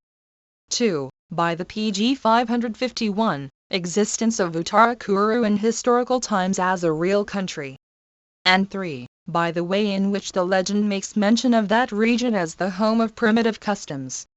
To begin with the last point, the Mahāchāta speaks as follows of the freer mode of life which women led in the early world. Book I verses 47-19-22, women were formerly unconfined and roved about at their pleasure, independent. Though in their youthful innocence they abandoned their husbands, they were guilty of no offense. For such was the rule in early times. This ancient custom is even now the law for creatures born as brutes, which are free from lust and anger.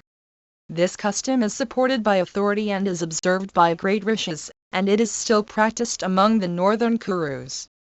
The idea which is here conveyed is that of the continuance in one part of the world of that original blessedness which prevailed in the Golden Age. To afford a conception of the happy condition of the southern Kurus, it is said in another place Mbhi 43-46. The southern Kurus vied in happiness with the northern Kurus and with the divine rishis and bards. Professor Lassen goes on to say, Ptolemy Vi. 16.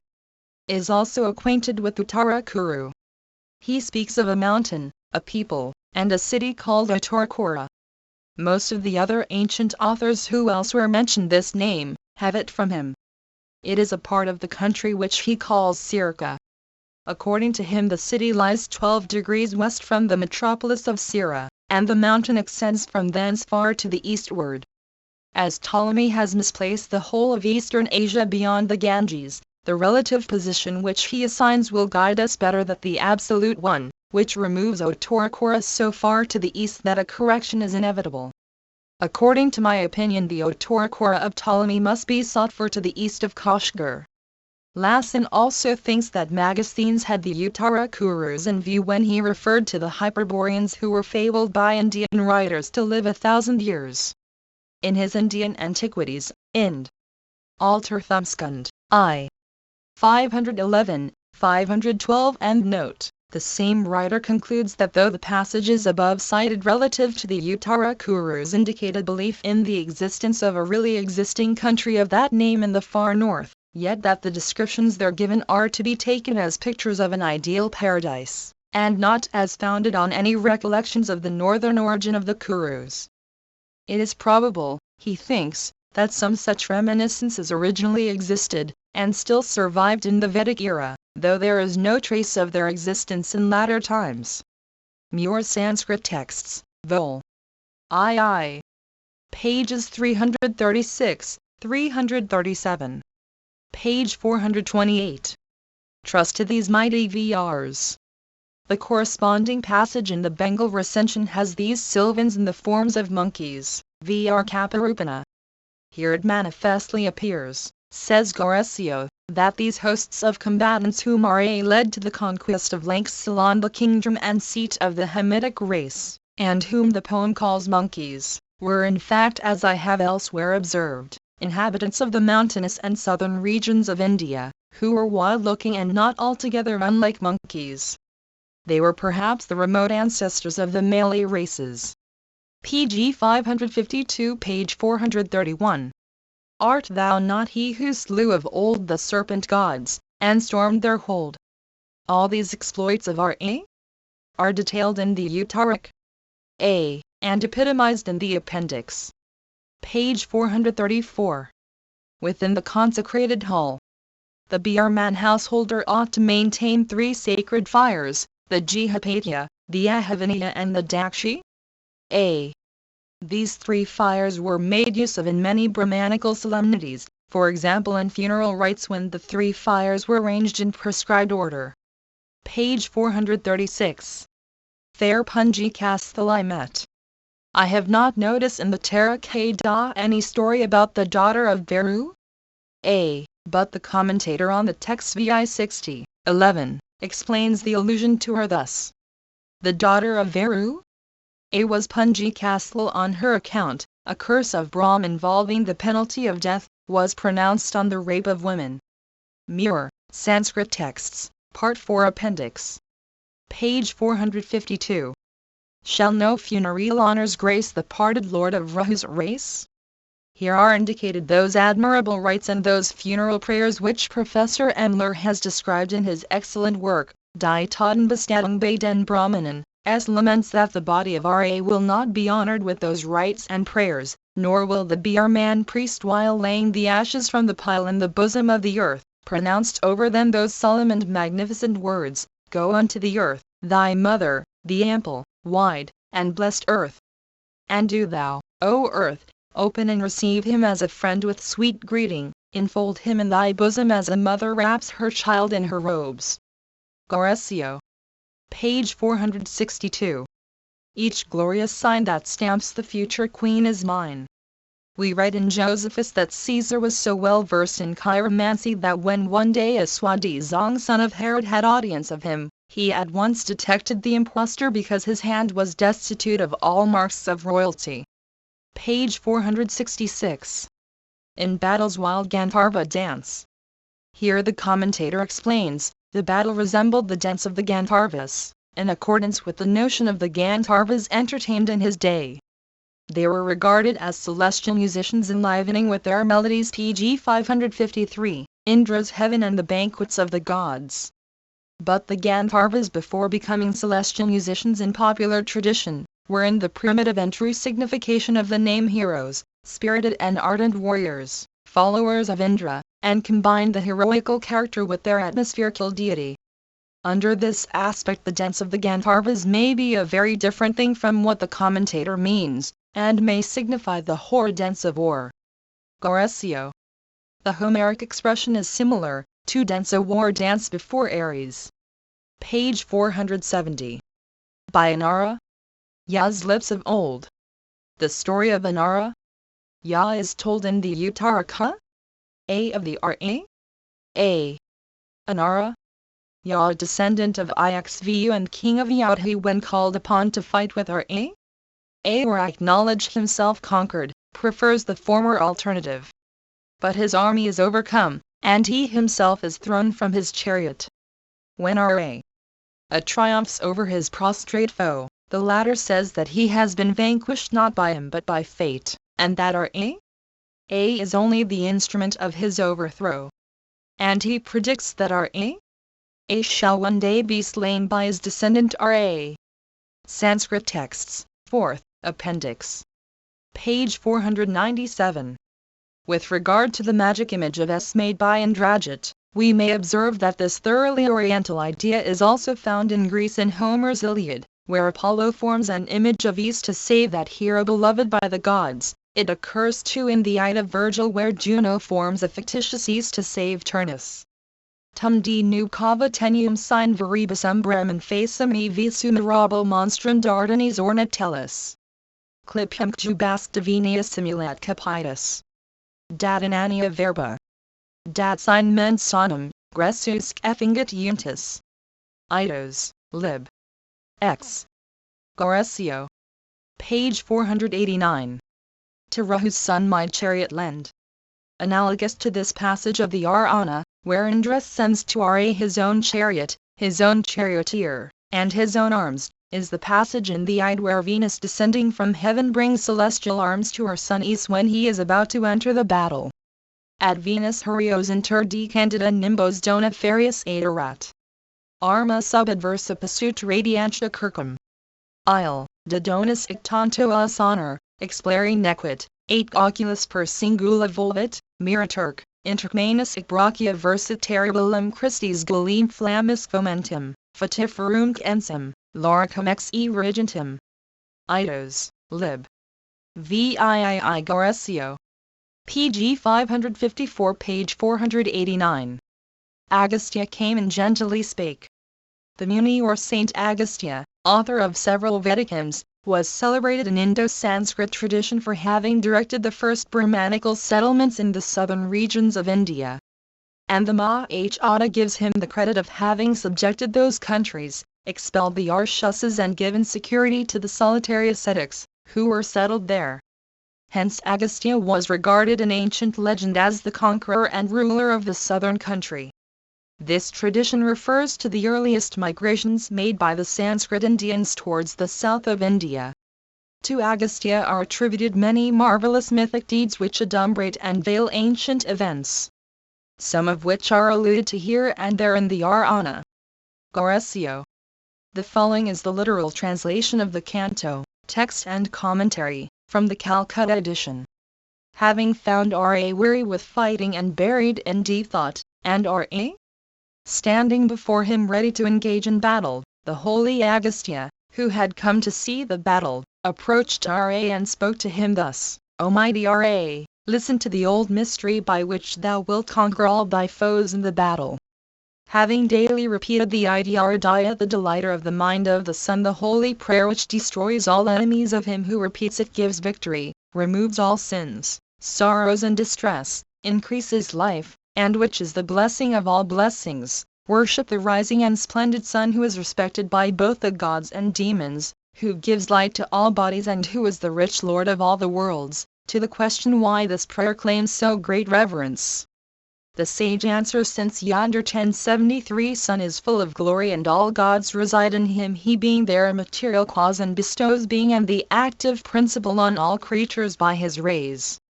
And since he protects all deities, demons and men with his rays, he is Brahm. 1074 Vish, U. 1075 Siva, 1076 Skanda, 1077 Pralati, 1078 Mahendra, 1079 Dhanata, 1080 Ka, 1081 Ya, 1082 Soma, April 1083 Pati, that is, the Lord of Waters, Pitras, 1084 Vasis, 1085 PG 555, Shias, 1086 Asvins, 1087 Merits, 1088 Manu, 1089 Vu, 1090 Vani, 1091 Prau, 1092 Pra, 1093 Ritukar, 1094 Prabhara, 1095 Thou, 1096 Ardaditya, 1097 Savat, 1098 Esya, 1099 Kaga, 1100 Pihan, 1101 Gabkastam, 1102 Suvar,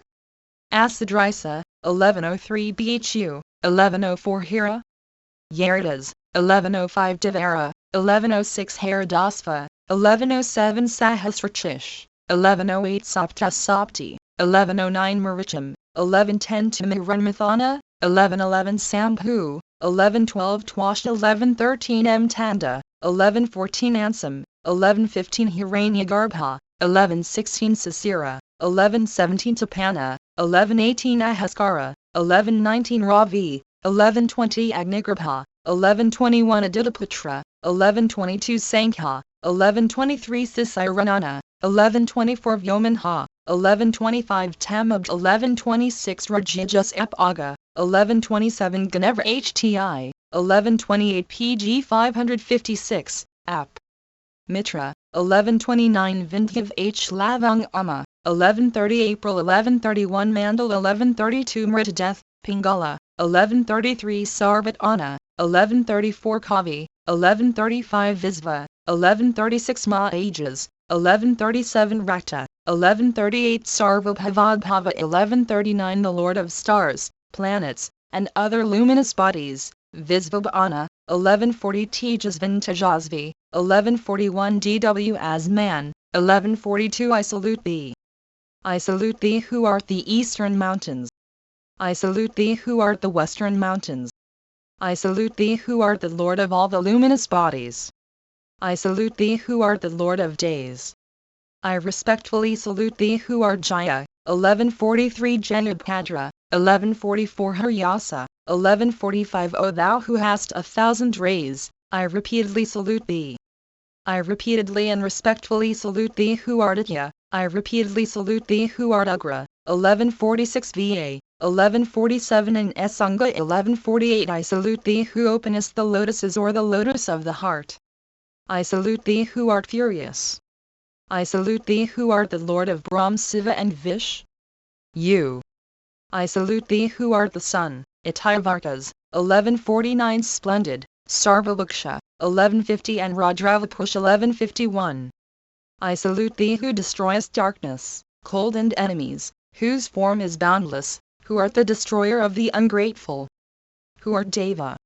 1152 Who art the Lord of the luminous bodies, and who appearest like the heated gold.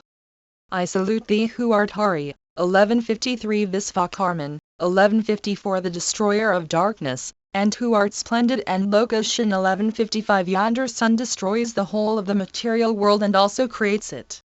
Yonder sun dries all earthly things, destroys them and causes rain with his rays. He wakes when our senses are asleep, and resides within all beings. Yonder sun is Agnihotra. 1156 And also the fruit obtained by the PG 557, performer of Agnihotra. He is identified with the gods, sacrifices, and the fruit of the sacrifices. He is the Lord of all the duties known to the world. If any man, O Arhava, in calamities, miseries, forests and dangers, prays to yonder sun, he is never overwhelmed by distress.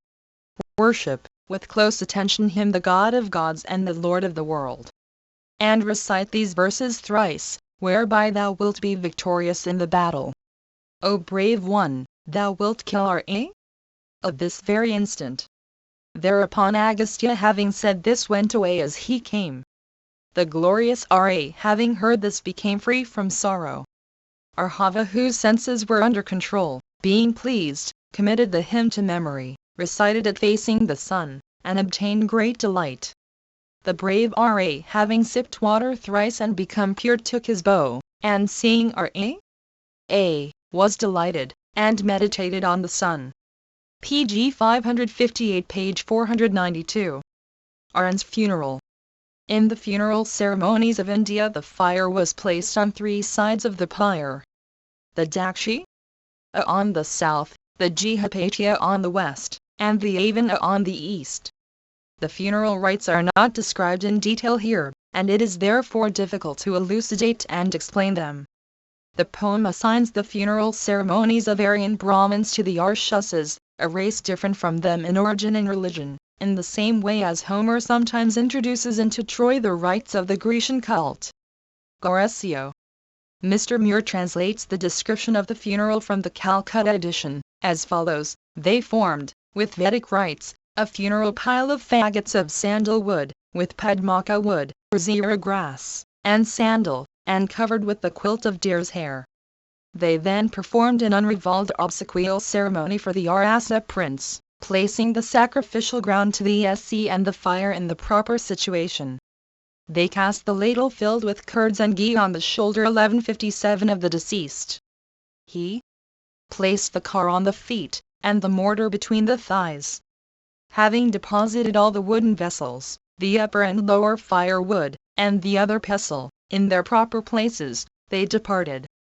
The Arasas, having then slain a victim to their prince in the manner prescribed in the Estras, and enjoined by great rishis, cast into the fire the coverlet of the king saturated with ghee. They then, Vibha included, with afflicted hearts, adorned Ra with perfumes and garlands, and with various vestments, and besprinkled him with fried grain. Vibha having bathed, and having, with his clothes wet, scattered in proper form tila seeds mixed with darbha grass, and moistened with water, applied the fire to the pile. Page 496. The following is a literal translation of Brahma's address to Ra according to the Calcutta edition, text and commentary. O Ra, how dost thou, being the creator of all the world, best of all those who have profound knowledge of the Upanishads and all-powerful as thou art, suffer as to fall in the fire? How dost thou not know thyself as the best of the gods? Thou art one of the primeval Vasis, 1158, and also their Lord and Creator. Thou art thyself the Lord and first Creator of the three worlds. Thou art the eighth, that is Mahadeva of the Rudras, 1159, and also the fifth 1160 of the highest 1161. The poet describes Ra as made of the following gods: the Sphinxum as the twin divine physicians of the gods are thy ears. The sun and the moon are thy eyes. And thou hast been seen in the beginning and at the end of creation. How dost thou neglect the daughter of Vidajanaka like a man whose actions are directed by the dictates of nature? Thus addressed by Indra, Brahman, PG 559, the other gods, Ra, the descendant of Rahu, Lord of the world and the best of the virtuous, spoke to the chief of the gods. As I take myself to be a man of the name of Ra and son of Dasaratha, therefore, sir, please tell me who I am and whence have I come. O thou whose might is never failing, said Brahm to Kayutsa, the foremost of those who thoroughly know Brahm, thou art an A. 1162 Almighty, possessed of fortune, and armed with the discus. Thou art the boar 1163 with one tusk, the conqueror of thy past and future foes. Thou art Brahm, true and eternal or undecaying. Thou art Visvaksena, 1164 having four arms. Thou art Rishisa, 1165 whose bow is made of horn. Thou art Purusha, 1166 the best of all beings. Thou art one who is never defeated by anybody. Thou art the holder of the sword named Nandaka. Thou art Vish, you the pervader of all, blue in color, of great might, the commander of armies, and lord of villages. Thou art truth. Thou art embodied intelligence, forgiveness, control over the senses, creation, and destruction. Thou art Apendra 1167 and Madasana 1168. Thou art the creator of Indra, the ruler over all the world, Padmanha, 1169 and destroyer of enemies in the battle. The divine rishis call thee shelter of refugees, as well as the giver of shelter. Thou hast 1,000 horns, 1170 100 heads 1171. Thou art respected of the respected, and the Lord and first creator of the three worlds. Thou art the forefather and shelter of Siddhas, 1172 and S highest 1173. Thou art sacrifices. Vashna? Ka. 1174 OMKA 1175. Thou art beyond those who are beyond our senses. There is none who knows who thou art and who knows thy beginning and end. Thou art seen in all material objects, in Brahmans, in cows, and also in all the quarters, sky and streams. Thou hast 1,000 feet, 100 heads, and 1,000 eyes. Thou hast borne the material objects and the earth with the mountains. And at the bottom of the ocean thou art seen the great serpent. Ora, thou hast borne the three worlds, gods, Gandharvas, 1176 and demons. I am, Ora, thy heart. The goddess of learning is thy tongue. The gods are the hairs of thy body. The closing of thy eyelids is called the night, and their opening is called the day. The Vedas are thy Sanskas 1177. Nothing can exist without thee. The whole world is thy body. The surface of the earth is thy stability. PG 560 OSR Atsalaksha? A. Fire is thy anger, and the moon is thy favor. In the time of thy incarnation named Vyana, thou didst pervade the three worlds with thy 3 steps.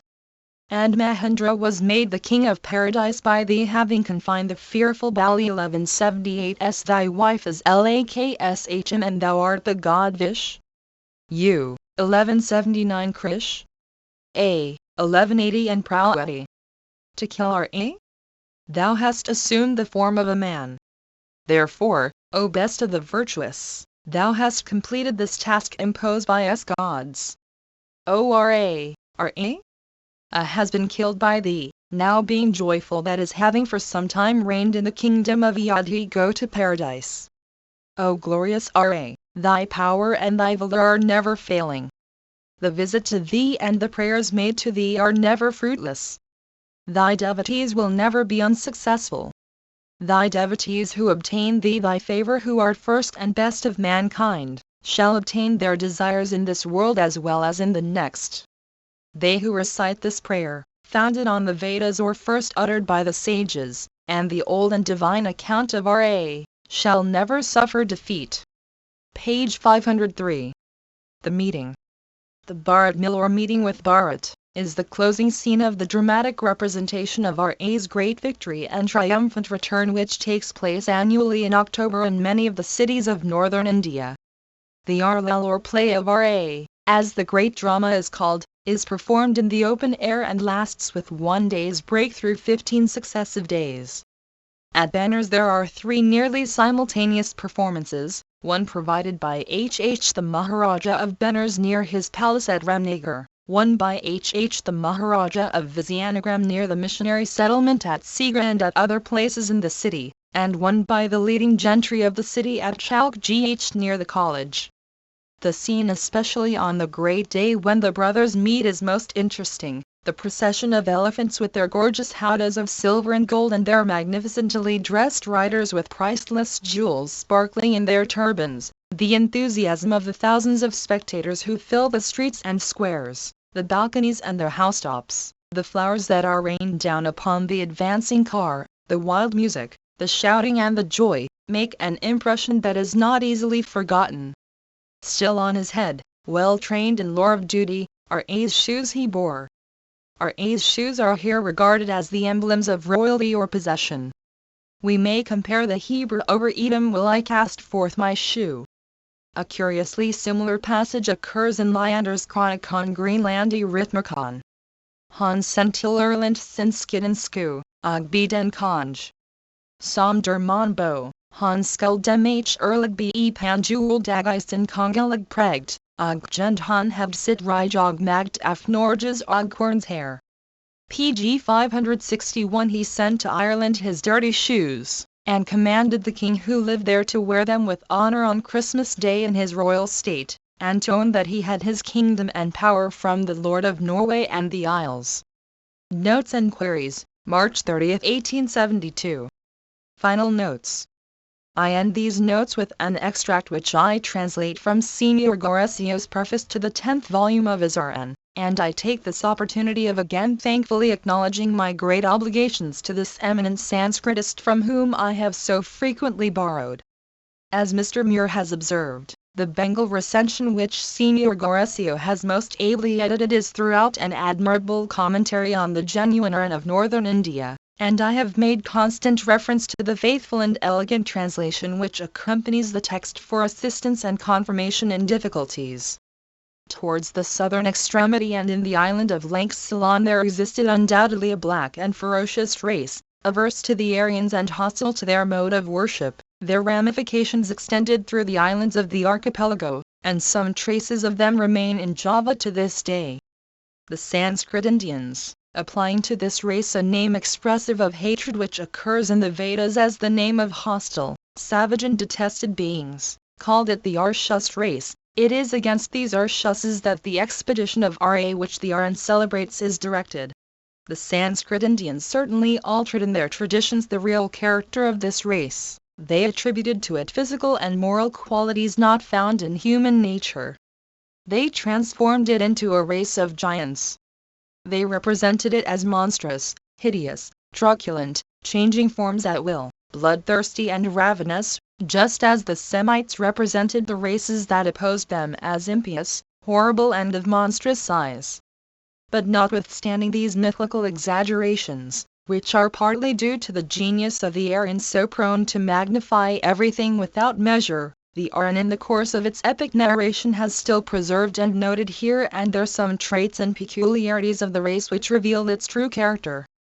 It represents the Arshuses as black of hue, and compares them with black clouds and masses of black collyrium. It attributes to them curly woolly hair and thick lips. It depicts them as loaded with chains, collars and girdles of gold, and the other bright ornaments which their race has always loved, and in which the kindred races of the Soudan still delight. It describes them as worshippers of matter and force. They are hostile to the religion of the Aryans whose rites and sacrifices they disturb and ruin, such as the Arshus race as represented in the RN. And the war of the Aryan Ra forms the subject of the epic, a subject certainly real and historical as far as regards its substance, but greatly exaggerated by the ancient myth. In Sanskrit Indian tradition are found traces of another struggle of the Aryans with the Arshus races, which preceded the war of Ra. According to some Puranic legends, Kttavya, a descendant of the royal tribe of the Yavas, contemporary with Parasurama and a little anterior to Ra, attacked Lank and took Ra prisoner. This well shows how ancient and how deeply rooted in the Aryan race is the thought of this war which the RN celebrates. pg 562. But, says an eminent Indianist 1181 whose learning I highly appreciate, the Ramayana is an allegorical epic, and no precise and historical value can be assigned to it. S signifies the furrow made by the plough, and under this symbolical aspect has already appeared honored with worship in the hymns of the Rig Veda. Ra is the bearer of the plough. This assertion is entirely gratuitous. These two allegorical personages represented agriculture introduced to the southern regions of India by the race of the coastlands from whom Ra was descended. The Rakshasas on whom he makes war are races of demons and giants who have little or nothing human about them. Allegory therefore predominates in the poem, and the exact reality of an historical event must not be looked for in it. Such is Professor Weber's opinion. If he means to say that mythical fictions are mingled with real events, forcen in alcun vero suo arco per quote, as Dante says, and I fully concede the point. The interweaving of the myth with the historical truth belongs to the essence, so to speak, of the primitive epopea. If S is born, as the Ramayana feigns, from the furrow which King Yanak opened when he ploughed the earth, not a whit more real is the origin of Helen and Aes as related in Homer and Virgil, and if the characters in the Ramayana exceed human nature, and in a greater degree perhaps than is the case in analogous epics, this springs in part from the nature of the subject and still more from the symbol-loving genius of the Orient. Still the characters of the Ramayana, although they exceed more or less the limits of human nature, act notwithstanding in the course of the poem, speak, feel, rejoice and grieve according to the natural impulse of human passions. But if by saying that the Ramayana is an allegorical epic, it is meant that its fundamental subject is nothing but allegory, that the war of the Aryan Ra against the Rakshas race is an allegory, that the conquest of the southern region and of the island of Lanka is an allegory, I do not hesitate to answer that such a presumption cannot be admitted and that the thing is in my opinion impossible. Father Paolo da S. Bartolomeo, 1182 had already, together with other strange opinions of his own on Indian matters, brought forward a similar idea, that is to say that the exploit of Ra which is the subject of the Ramayana was a symbol and represented the course of the sun. Thus he imagined that Brahm was the earth, Vish, you the water, and that his avats were the blessings brought by the fertilizing waters, etc. But such ideas, born at a time when Indo-Sanskrit antiquities were enveloped in darkness, have been dissipated by the light of new studies. How could an epic so dear in India to the memory of the people, so deeply rooted for many centuries in the minds of all, so propagated and diffused through all the dialects and languages of those regions, which had become the source of many dramas which are still represented in India, which is itself represented every year with such magnificence and to such crowds of people in the neighborhood of Ayodhya, a poem welcomed at its very birth with such favor, as the legend relates, that the recitation of it by the first wandering rhapsodists has consecrated and made famous all the places celebrated pg 563, by them, and where Ra made a shorter or longer stay. How, I ask, could such an epic have been purely allegorical? How, upon a pure invention, upon a simple allegory, could a poem have been composed of about 50,000 verses, relating with such force and power the events, and giving details with such exactness? On a theme purely allegorical there may easily be composed a short mythical poem, as for example a poem on Proserpine or Psyche, but never an epic so full of traditions and historical memories, so intimately connected with the life of the people, as the Ramayana. 1183 excessive readiness to find allegory whenever some traces of symbolism occur, where the myth partly veils the historical reality, may lead and often has led to error. What poetical work of mythical times could stand this mode of trial? Could there not be made, or rather has there not been made a work altogether allegorical, out of the Homeric poems? We have all heard of the ingenious idea of the anonymous writer, who in order to prove how easily we may pass beyond the truth in our wish to seek and find allegory everywhere, undertook with keen subtlety to prove that the great personality of Napoleon I was altogether allegorical and represented the sun. Napoleon was born in an island, his course was from west to east, his 12 marshals were the 12 signs of the zodiac, etc. I conclude then, that the fundamental theme of the Ramayana, that is to say the war of the Aryan Ra against the Arshusas, an Hamitic race settled in the south, ought to be regarded as real and historical as far as regards its substance, although the mythic element intermingled with the true sometimes alters its natural and genuine aspect. How then did the Indo-Sanskrit epopea form and complete itself? What elements did it interweave in its progress? How did it embody, how did it clothe the naked and simple primitive datum? We must first of all remember that the Indo-European races possess the epic genius in the highest degree, and that they alone in the different regions they occupied produced epic poetry, but other causes and particular influences combined to nourish and develop the epic germ of the Sanskrit Indians. Already in the Rig Veda are found hymns in which the Aryan genius preluded, so to speak, to the future epopea, in songs that celebrated the heroic deeds of Indra, the combats and the victories of the tutelary gods of the Aryan races over enemies secret or open, human or superhuman, the exploits and the memories of ancient heroes. More recently, at certain solemn occasions, as the very learned A. Weber remarks, at the solemnity, for example of the Asvamedha or sacrifice of the horse, the praises of the king who ordained the great rite were sung by bards and minstrels in songs composed for the purpose. The memories of past times were recalled and honorable mention was made of the just and pious kings of old. In the Brahma, as a sort of prose commentaries annexed to the Vedas, are found recorded stories and legends which allude to historical events of the past ages, to ancient memories, and to mythical events. Such popular legends which the Brahma, as undoubtedly gathered from tradition, admirably suited the epic tissue with which they were interwoven by successive hands. Many and various mythico-historical traditions, suitable for epic development, were diffused among the Aryan races, those for example which are related pg 564, in the 4 chapters containing the description of the earth, the descent of the Ganges, etc. The epic genius, however, sometimes created beings of its own and gave body and life to ideal conceptions. Some of the persons in the Aryan must be, in my opinion, either personifications of the forces of nature like those which are described with such vigor in the Shna, or if not exactly created, exaggerated beyond human proportions. Others, Vedic personages much more ancient than Ra, were introduced into the epic and woven into its narrations, to bring together men who lived in different and distant ages, as has been the case in times nearer to our own, in the epics, I mean, of the Middle Ages.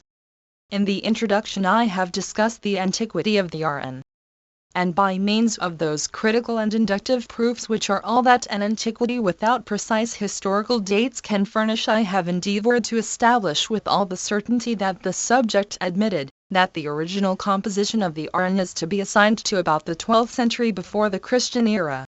Not that I believe that the epic then sprang to life in the form in which we now possess it. I think, and I have elsewhere expressed the opinion, that the poem during the course of its rhapsodical and oral propagation appropriated by way of episodes, traditions, legends and ancient myths. But as far as regards the epic poem properly so called which celebrates the expedition of Ra against the Arshusas, I think that I have sufficiently shown that its origin and first appearance should be placed about the 12th century BC. Nor have I hitherto met with anything to oppose this chronological result, or to oblige me to rectify or reject it. But an eminent philologist already quoted, deeply versed in these studies, A. Weber, has expressed in some of his writings a totally different opinion. And the authority of his name, if not the number and cogency of his arguments, compels me to say something on the subject. From the fact, or rather the assumption, that Megasthenes 1184, who lived sometime in India, has made no mention either of the Mahat or the Aryan, Professor Weber argues that neither of these poems could have existed at that time. As regards the Aryan, the unity of its composition, the chain that binds together its different parts, and its allegorical character, show it, says Professor Weber, to be much more recent than the age to which I have assigned it, near to our own era, and according to him, later than the Mahat. As for Megasthenes, it should be observed, that he did not write a history of India, much less a literary history or anything at all resembling one, but a simple description, in great part physical, of India, whence, from his silence on literary matters to draw inferences regarding the history of Sanskrit literature would be the same thing as from the silence of a geologist with respect to the literature of a country whose valleys, mountains, and internal structure he is exploring, to conjecture that such and such a poem or history not mentioned by him did not exist at his time. We have only to look at the fragments of Megasthenes collected and published by Schwenbeck to see what was the nature and scope of his indica. But only a few fragments of Megasthenes are extant. And to pretend that they should be argument and proof enough to judge the antiquity of a poem is to press the laws of criticism too far. To Professor Weber's argument as to the more or pg 565, less recent age of the R and from the unity of its composition, I will make one sole reply, which is that if unity of composition were really a proof of the more recent age, it would be necessary to reduce by 1,000 years at least the age of Homer and bring him down to the age of Augustus and Virgil. For certainly there is much more unity of composition, a greater accord and harmony of parts in the Iliad and the Odyssey than in the RN. But in the fine arts perfection is no proof of a recent age, while the experience and the continuous labor of successive ages are necessary to extend and perfect the physical or natural sciences. Art which is spontaneous in its nature can produce and has produced in remote times works of such perfection as later ages have not been able to equal. Pg 566 Index of Principal Names of Egypt, 24. Abaca, 176. Abba, 444. Abravanti, 374. Aditi, 31, 57, 58, 125, 201, 245, 246. Idas, 246, 403. Agastya, 5, 9, 40, 132, 151, 239, 240, 242, 244, 262, 265, 280, 375, 480, 491, 500. Nia, 178. Aini, 28, 74, 109, 132, 240, 243, 276. Agnavar? A, 82, 220. Ainika 2, 433 Note, 459. Ahali 60, 61, 62. Elida, 178. Air, 2, 28, 203. Arat, 14, 110, 178, 246, 256, 267, 335, 399, 402, 415, 429, 437, 472. Aya, 82, 220, 465. As, 270, 271. Akampan, 265, 266, 468, 481. Aksha, 6, 420, 469, 471. Akarvati, 178. Alaka, 203 Note. Alam H 59, 198, 199. Alarka, 104, 107. Amara 13, 203 Note, 286. Ambarha, 72, 73, 74, 82, 220. Amtarajas, 46. Anala, 455 Note. Anal 245, 246. Ananta, 373. Anara? Ya, 81, 219, 470. Anas 9, 226, 227, 228. Andhak, 264. Andras, 549. Unka, 38. Ankad, 342, 348, 350, 352 FF, 363, 364 Note, 367, 374, 379 FF, 391, 402, 425 FF, 439, 442, 445, 448, 456, 458, 459, 475, 479 ff, 505. Ankas, 15, 18, 19, 21, 102. Angiras, 133, 245. Anjan, 14, 368, 369. Anjan 392. Ansada, 179.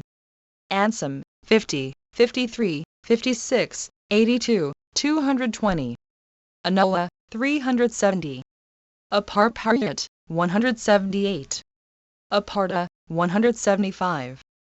Apsarases, 57, 198, 199, 229, 378. Apteri, 24. Ershta, 424, 425. RH. Anemi, 49, 245, 392. Arjun, 86. Arjuna, 518. Arthashak, 14. Aru? 246. Rundhud 19, 244, 413. Arayaman, 124. Yen, 92. Asaman, 50, 53, 82, 138, 220. Azat, 81, 219. Asak, 14, 175. Asoka, 6, 10, 101, 205, 278, 296, 297, 300, 318, 321, 357, 403, 444, 452, 456. Asta, 377, 379 note. Asurs, 57, 58, 380, 381, 387, 394, 407, 413, 420. Asvagra, 246. Asfamed, 29, 236 note. Asfapati, 89, 131, 178, 183. Asfater 346. Asvin, 371. ASV 343.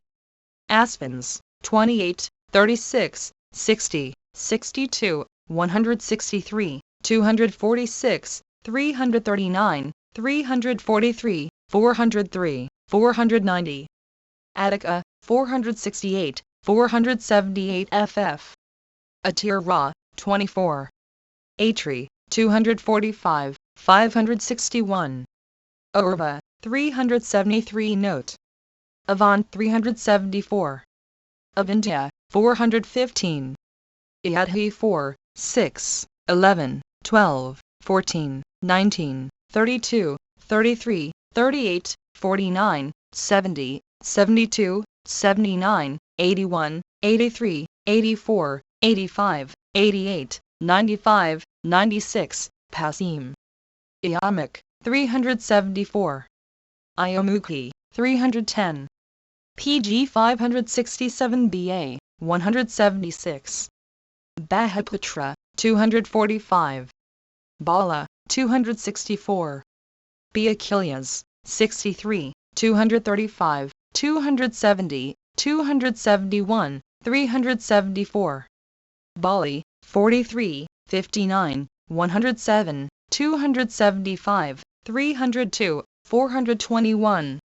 BI, 5, 9, 29, 318, 324, 328, 329, 333 ff, 344, 356 ff, 362, 364, 366, 367, 379, 380, 391, 404, 412, 420, 440, 442, 448, 456, 458, 475, 478, 500.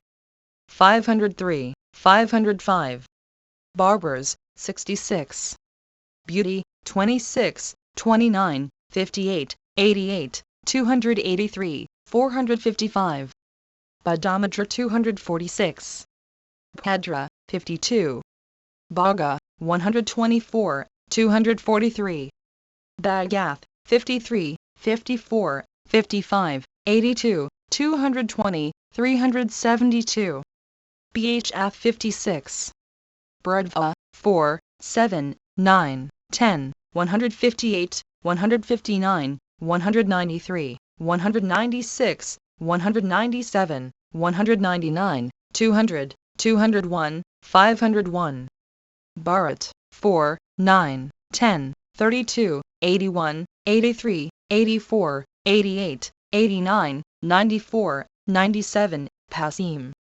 Bharatas, 550. Bhu?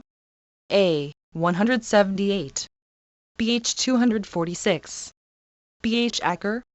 A, 420. Bhava, 78. Bh 198. Bhagavat 12 Note, 267, 375. Bhrigu, 40, 63, 73, 81, 85, 86, 88, 133, 220. Brahm 6, 7, 10, 19, 25, 26, 33, 38, 39, 42, 46, 48, 54, 56, 59, 61, 63, 65, 67, 68, 74, 75, 77, 81, Pasim. Brahmadatta, 46, 47. Brahmikas, 133 Note. Brahmam as, 548.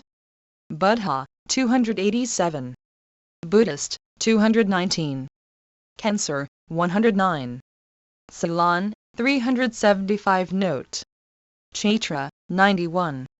Chaitrartha, 41, 178, 199, 267, 279, 315, 493. Chakrav, 376. Champ 30. Cha? A, 448. Cha? A, 69, 70. Chandra, 464. Chatish. 24. Chitra 111, 250, 283. Chitrika, 4, 9, 160, 161, 197, 200, 201, 202, 209, 235, 236, 317, 416, 501. Chitrartha, 132. Cholas, 549. Chi, 47. Kaivan, 81, 220. Dadhamak, 426. Dadivakra, 364 Note. Daitya, 125, 152, 211, 246, 289, 306, 371, 418. Daksha, 36, 78, 228, 245, 257, 396. Diav, 255, 270, 306, 307, 311, 371, 372, 382, 432, 443, 477. Da? Ak, 9, 99, 103, 117, 124, 126, 130, 166, 181, 199, 211, 238, 271, 374. Da? Ak 5. Dan 245, 246, 313. Dappleskin, 64, 65. Dardar, 110, 198. Dardar, 448. Darakha, 371. Das? A, 374. Das Atha, 3, 9, 12, 14, 16, 18ff, 25, 26, 29, 30, 32, 34, 41, 61, 62, 77, 79, 80ff, 91, 92, 95, Passim. Dacius, 444. Devimha, 82. Devtak, 479, 480. Devar, 77, 82, 86. Devasak 378. Devavat 515. Danvantari, 57 note. Danyaman 481. Dharmabrit, 240. Dharmap, 14. Dharma? Ya, 46. Dharmavardhan, 179. Driter H. R 246. PG 568 DHRISH. Akatu, 82. DHRISH.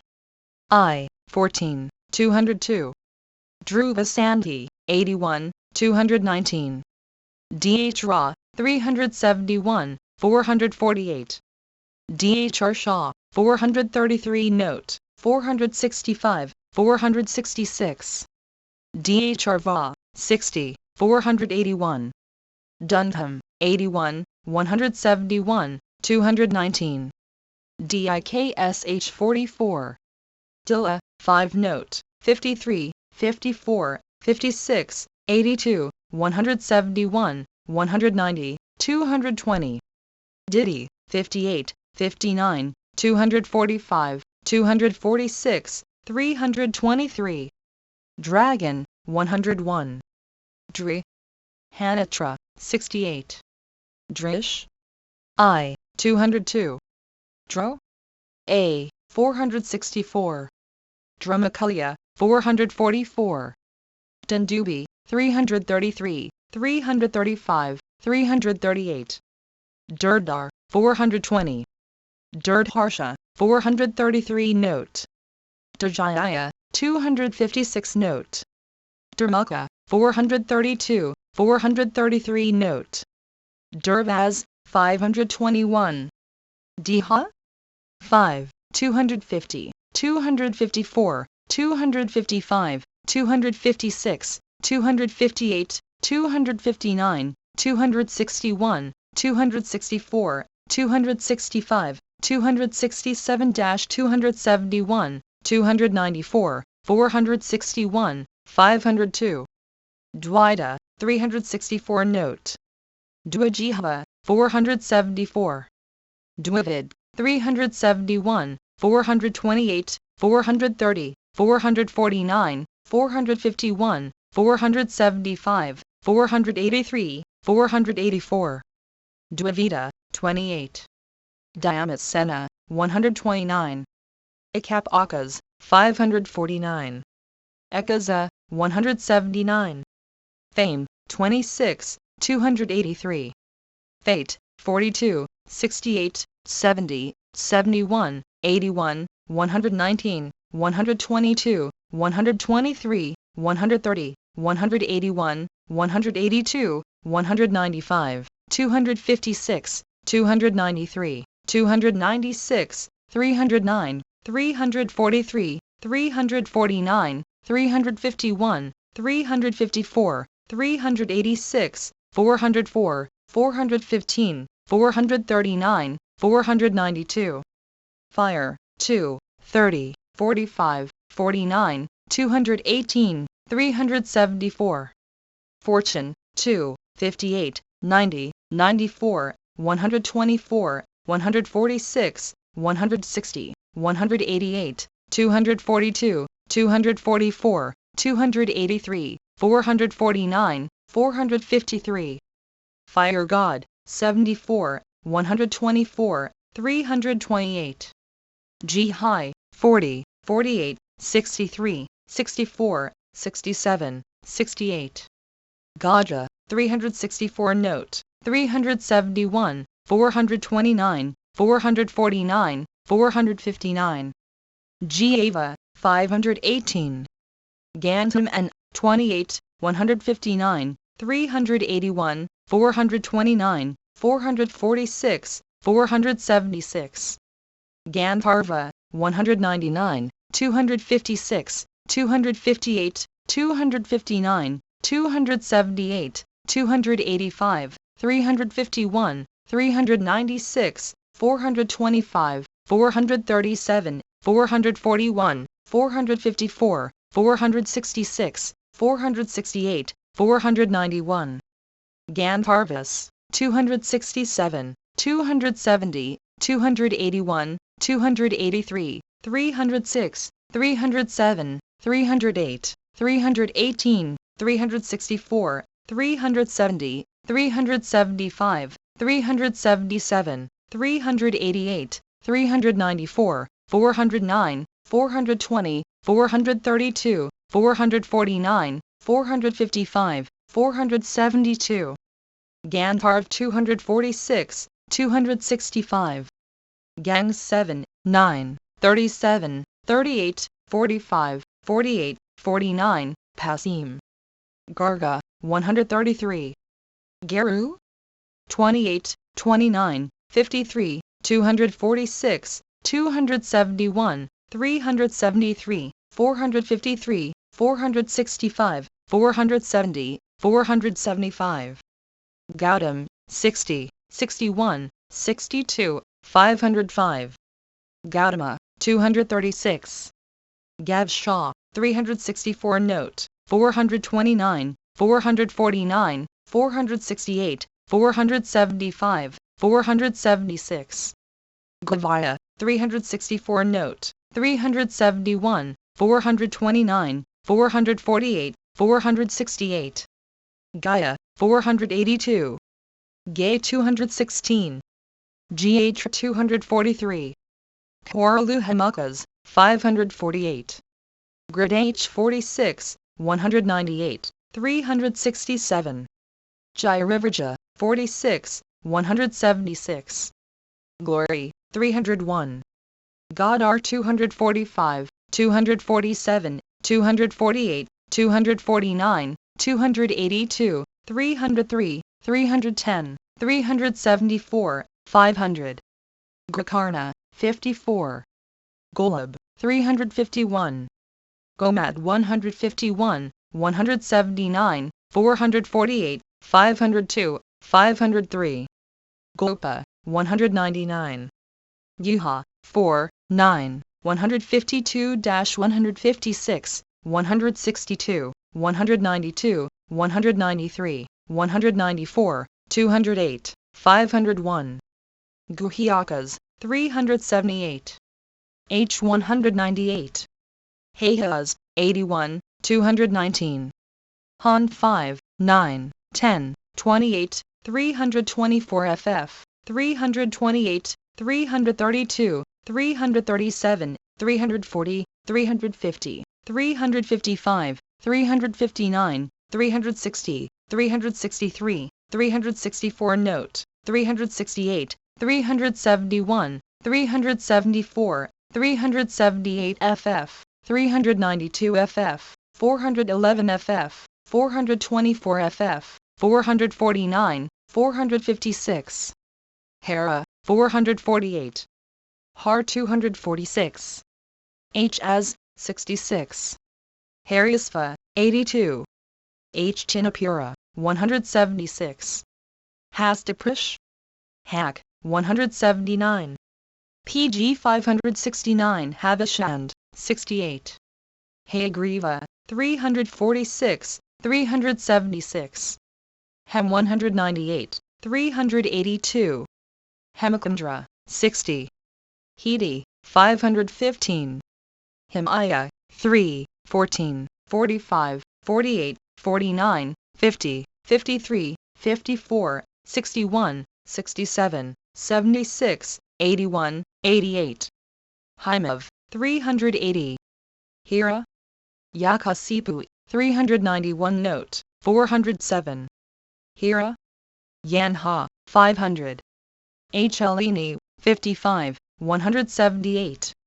Honor, 283. Hatri, 24. Hrisvaram 82. Ha 198.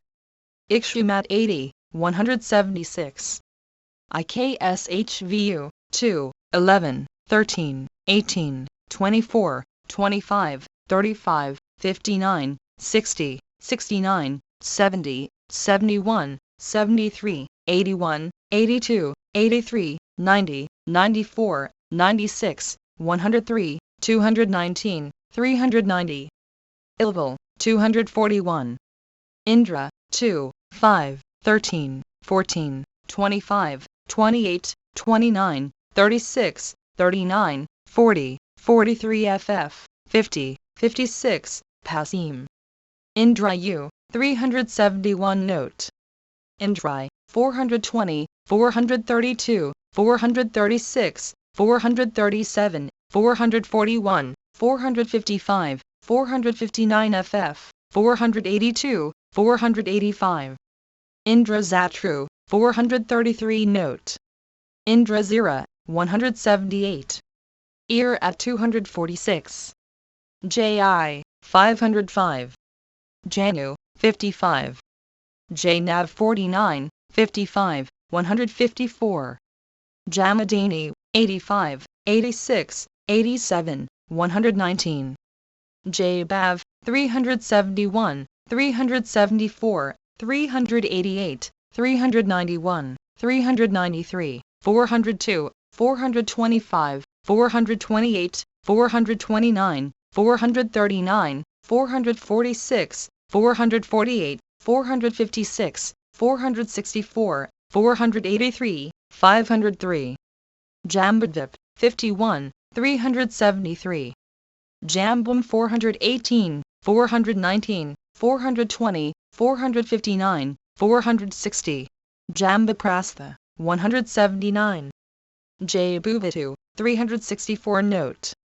Yanak, 4, 8, 9, 21, 45, 60, 61, 62, 77-85, 88, 090, Pasim. Janamajaya, 171.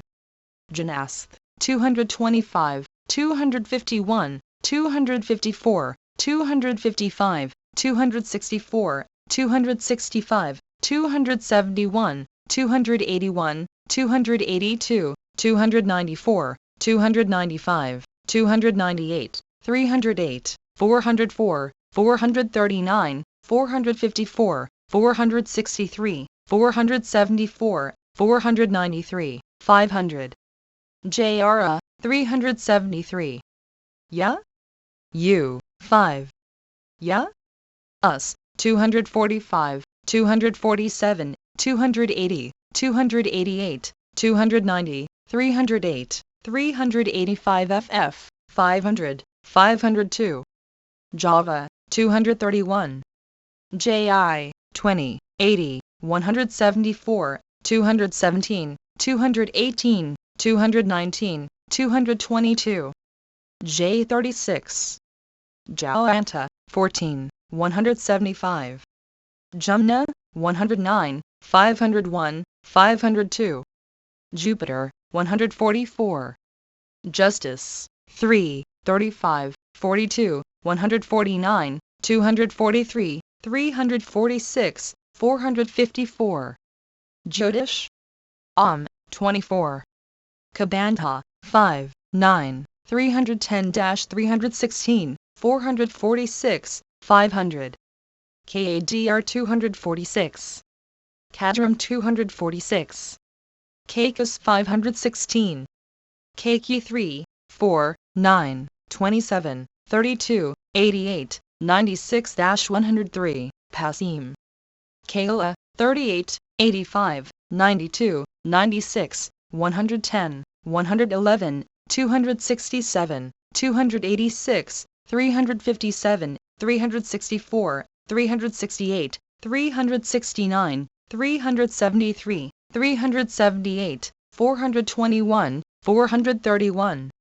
Kakustha, 35, 37, 82, 109, 110, 123, 137, 142, 147, 149, 151, 153, 192, 208. 211, 220, 311.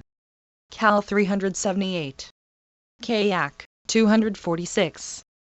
Kayak 245, 246. Kayak Yuka, 256 note. Kayama 372. Kalinda, 178. K and 81, 160, 220. Kalinga, 179. Kalingas, 549. Kalmhapa, 82, 220.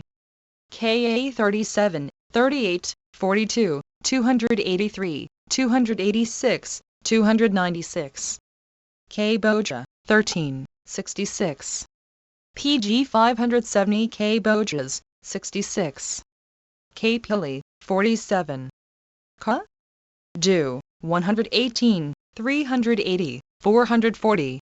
Kandarpa, 37, 74, 75, 76, 250, 269. Ka Va, 440. Kaniabja, 47. Kapil, 51, 52, 53. Kapavati, 179. Kardam, 245. Kar? Aprara? As, 548. K Taikia, 243. K Ttavya, 518. Ki, 21, 102. K Osalis, 548.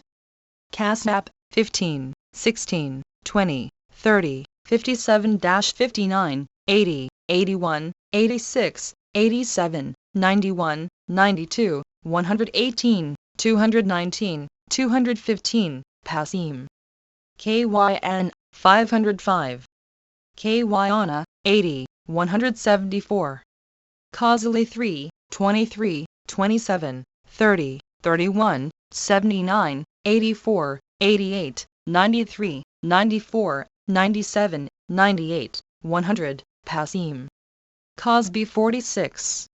Kazakus, 549. Cossack 48, 372. K 375.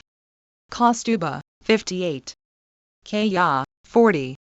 Kakaya, 21, 84, 88, 90, 137, 139, 174, 175. Kerala, 190. Keralas, 549. Kesser 371. Cassini, 49, 50. Kara, 9, 225, 250 ff, 281, 288, 290, 294, 295, 433, 446, 451, 461, 477, 493. Kinners, 270, 306, 308, 318, 321, 373, 425. Kimburushas, 28 note. Kiraz, 66, 549. Kater, 82. Kurderha, 82. Kishkin 5, 333, 334, 336, 338, 339, 351, 357, 362, 369, 385, 449, 464, 500. Kozel, 11, 102, 273, 307, 359, 418. Kasala, 151, 173. Krapen, 448. Kratu, 245. Krinsha, 310, 378, 476. Krinchi, 246. Krisva, 36, 41, 43. Krish? A, 497. Krish? Ajiri, 448. Krish? Vinay, 374. Krita, 57, 395. Kradavas 245, 246. Kshatriyas, 246, 346. Kushi, 81, 219. Cooling 176. Kumha, 484. Kumhawker, A, 10, 250, 399, 411, 435 ff, 441, 470 ff. K. Yuda, 364 note, 448. Kunjur, 375, 392. Kuru S, North, 198, 203, 315. Kurugal, 176. Kuza, 10, 46, 48, 63, 526. Kizadho, 80, 82, 88. Kusba, 46. Kizanha, 46, 47, 48, 63. Kusva, 60. Kusik, 33, 35, 36, 38, 44, 56, 62, 63, 68, 70 ff, 83. Ku, 179. Ku, Ikush, Ik 179. Kuvara, 23, 88, 109, 110, 111, 112, 198, 199, 204, 232, 267, 378, 422, 431, 432, 483. Lakshma? 4, 8, 11, 32, 36, 38, 40, 41, 44, 45, 56, 61, 79, 80, 82-84, 88, 91, 94, 97, 98, Pasim. LAKSHM 88, 116, 146, 227, 400, 453, 462, 497. Lamba, 397. Lank 5, 10, 265, 267, 284, 286, 293, 295-297, 367, 387, 397, 411, 423 ff, 439, 456 ff. Lanka, Anka, 515. Lava, 10, 526. Lahitya, 179. Lokap as, 485. Lomap, 15, 16, 18, 19, 21, 30. PG 571 MH 520. Madhu, 26, 51, 57, 87, 95. Mada, 245. Madhushand, 68, 74. Madrakas, 550. Magad, 46, 102. Adnas, 548. Mag 83. Ma 82. Ma Ayla, 433 note.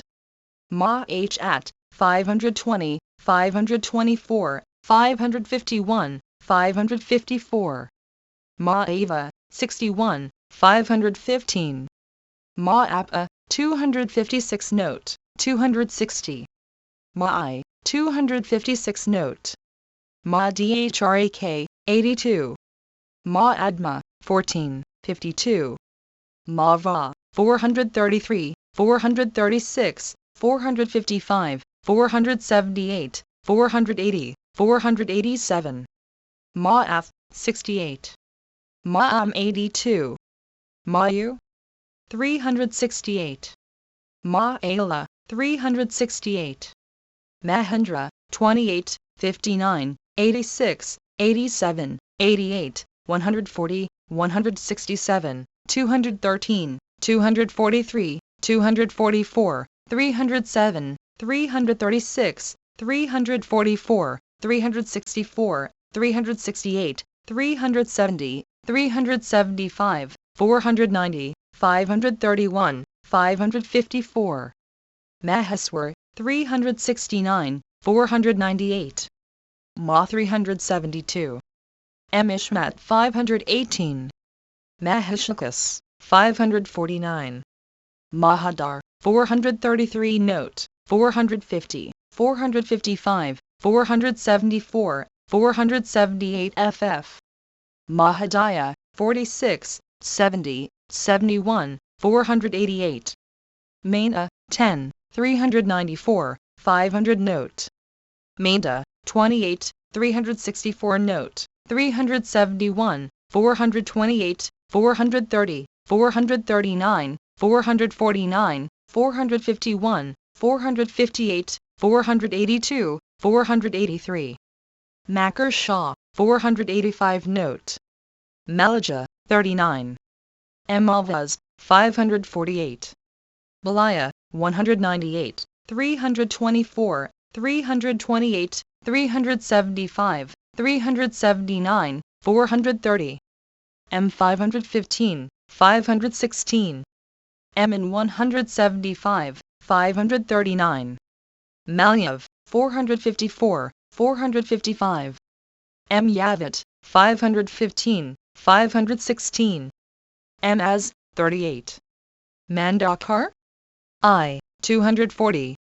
Mandan 200, 201, 203, 209, 234, 235, 304, 322, 416 note. Mandal 556. Mandar, 57, 163, 285, 362, 368, 372, 399, 402, 421, 485, 491, 493, 525. Mandar 444. MDH 81, 219, 347, 518. Mdavi, 84. Avia, 226 note. Mandikas, 373. Mandodar 402, 492, 500, 516. Mandra, 14. Abhadra, 441. Manthar 40, 96, 97, 99, 187. Manu, 11, 12, 13, 81, 103, 151, 179, 219, 245, 246, 347, 490, 505, 537, 555. Marha, 58. Mha, 5, 9, 35, 39, 40, 44, 266, 271-280, 298. Marhai, 81, 91, 219, 245. Marhypus, 270, 271. Mka? Ea, 80, 174. Mars, 93, 144, 339, 404, 445, 467, 489. Marrow, 82, 220. Merits, 25, 54, 59, 403, 517, 547, 555. Has, 270, 271. Emali, 109, 142, 489, 491, 493. Matanga, 14, 246, 315, 316, 317, 318, 319, 336, 337, 380. Mang 246.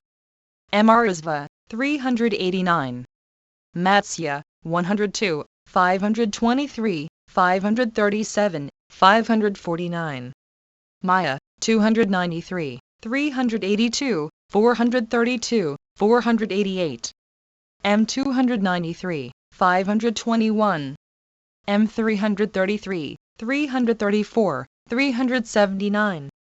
Megamai, 256 note. Megan 10.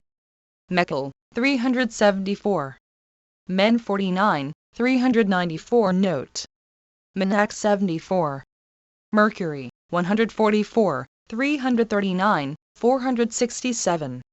Maru, 4, 49, 92, 109, 110, 142, 182, 232, 236, 254, 291, 315, 368, 370, 377, 380, 418, 493. Marasavar? I, 382. Meena, 32. Mysrakes 199. Mithi, 82. Mhil 9 Note, 21, 45, 60, 61, 78, 81, 83, 84, 85. Maitrana, 459. PG 572 Mlekhas, 66, 537, 550. Modesty, 26. Moon, 30, 42, 58, 109 FF, 124, 218, 227, 243, 276, 367, 413, 414, 488. Riga, 14. Mrigaman 246. Mrig 246. Majalia, 174. NH, 82, 220. Anadent 198. Anaz, 12, 55, 66, 68, 145, 270, 273, 395, 409, 413, 420, 427, 518. Nahush, 82, 95, 171, 190, 220, 307. Narit, 430.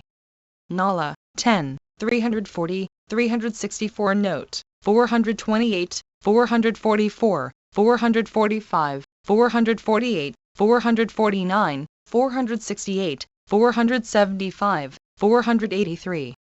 Nal 246. Nalin 55, 203, 204, 267, 436. Namuki, 39, 261, 264, 275, 336. Nan 415. Nandan, 26, 175, 200, 267, 279, 315, 316, 426. Nandi, 249, 421. Nandigra, 4, 6, 9, 224, 502, 503. Nanvara, 471. Nandivardhan, 82. Nad, 1, 2, 8, 9, 124, 199, 543. Narak, 479. Nartak, 479. Na? 25, 26, 95, 393, 474, 497, 516, 517, 522, 535, 559. Narmad 374, 448, 518. Nikumha, 432, 433 Note, 437, 459, 484. Na, 28, 340, 352, 360, 364 Note, 371, 374, 428, 429, 430, 446, 448, 449, 456, 458, 459, 469, 472, 475, 482. Nimi, 77, 82. Nisakar, 389, 390. Nishaz, 4, 152, 192, 196, 271, 501, 537. Ocean, 10, 95, 144, 285, 286, 336, 346, 387. Osh. Hacker. Akas, 548. Pallavas, 66. PA, 252, 297, 498. Pab 5, 9, 235, 293, 314-321, 327. Panas, 371, 428, 448, 464. Panasa, 455 note. Panchajan, 376. Pancha, 176, 539. Panchasaras, 240. Panchava? A, 9. Panchava? 244, 245, 247. Piyas, 375, 549. Par era, 517. Parasara, 119 note, 523, 531. Parav Shah, 256 note. Pe Ra, 376, 448. Parjania, 112, 174, 261, 448. P. Vati, 249 note, 515, 542. Paulastia, 472. Paulam 29, 370. PN 55. PH Gun 83. Pina, 67. Pitras, 550. Prabha, 363. Percatus, 1, 245. Pragas, 420, 459, 460. Piarva? 179. Prahasta, 399, 418, 419, 421, 422, 432 FF, 441, 451, 452, 455, 456, 471, 481. Praheti, 515. Prala, 391. Prajangha, 459, 460. Pralati, 133 note, 554, 560. Pralamba, 175. Pramha, 256 note. Pramath 260, 448. Pramati, 455 note. Prasanajit, 81, 219. Prasrava? 304, 357, 380, 383, 415, 426. Prasthanas, 550. Prasusruka, 82, 220. Pradandik, 82. Pravargya, 22. Pray, 158, 159, 196.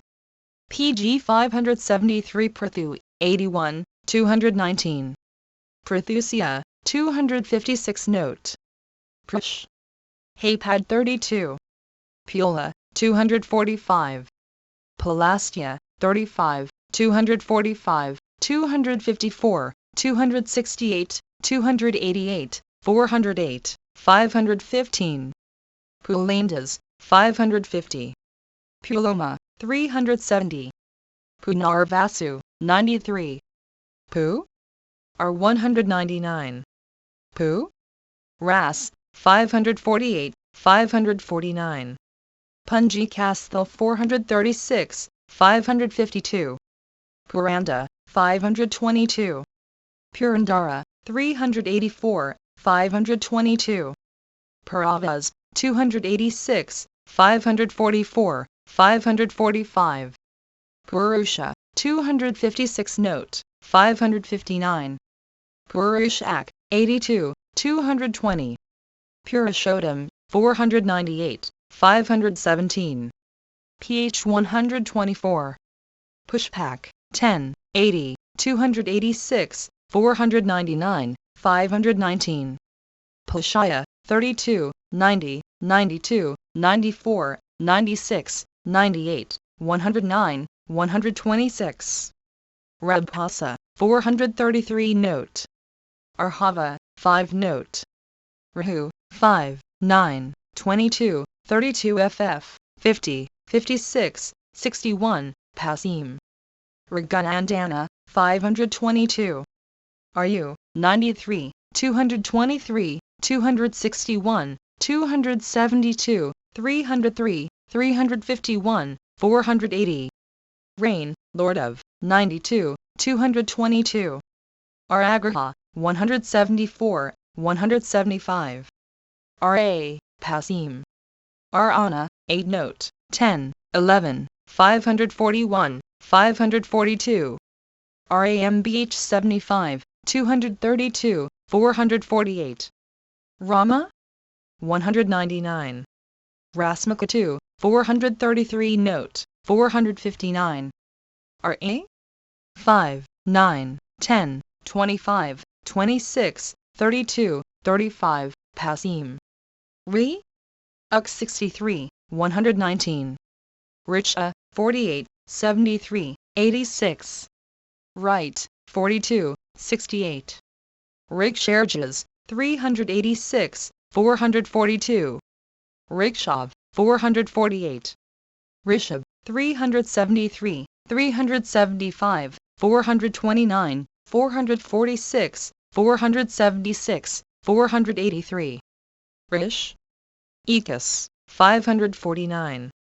Rishima, 9, 314, 315, 316, 318 ff, 332, 335, 339, 340, 353, 380, 500.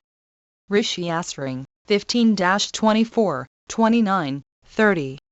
Rohi, 4, 112, 223, 227, 246, 251, 282, 287, 367, 404, 413, 445. Rohidus, 376, 558. Redirana, 256 note.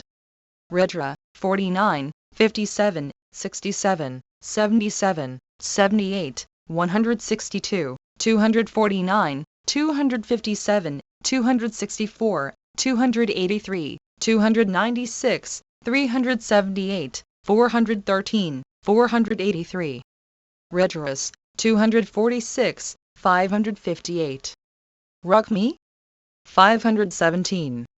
Rum 346, 349, 350, 363, 366, 367, 371, 385, 403. Rumen, 371.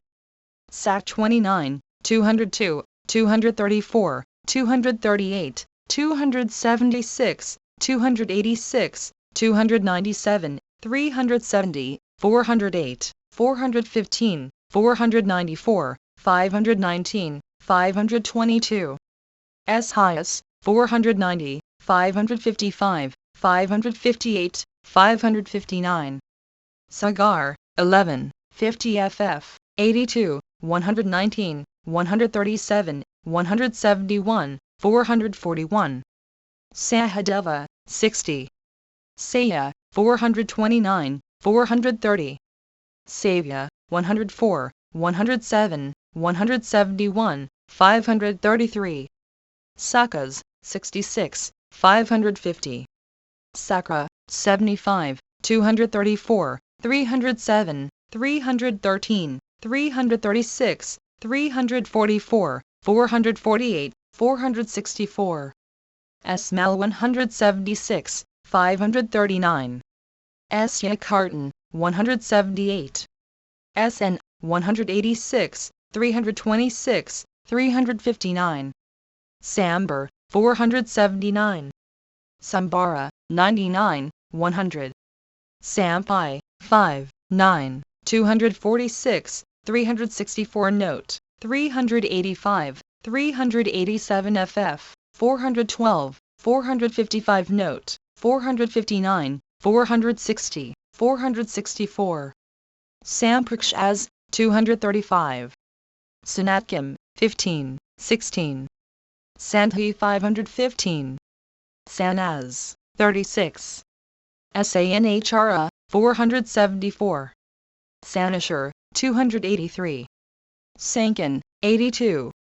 Sankar, 57, 335. SKY 80, 81, 82, 83. Sankha, 555. Sankhan, 220, 432. Sanrachan, 448. Sansray, 245. ST16, 19, 29, 30, 31. Sarab, 364. Note, 439, 476. Sarabhanga, 9, 233, 234, 235, 236, 265, 502. Sarada, 176, 539. Saram, 452, 453. SA, 446, 447, 455. Sarandeep, 375. Note, Asanga, 556. Sarasvat, 178, 372, 516, 522. SDA, 441, 449, 450. SD 246. PG 574. SARJ 11, 20, 22, 36, 37, 38, 50. Pasim. Svabhoma, 429. Sarvarta, 179. Sasavindus, 81, 219.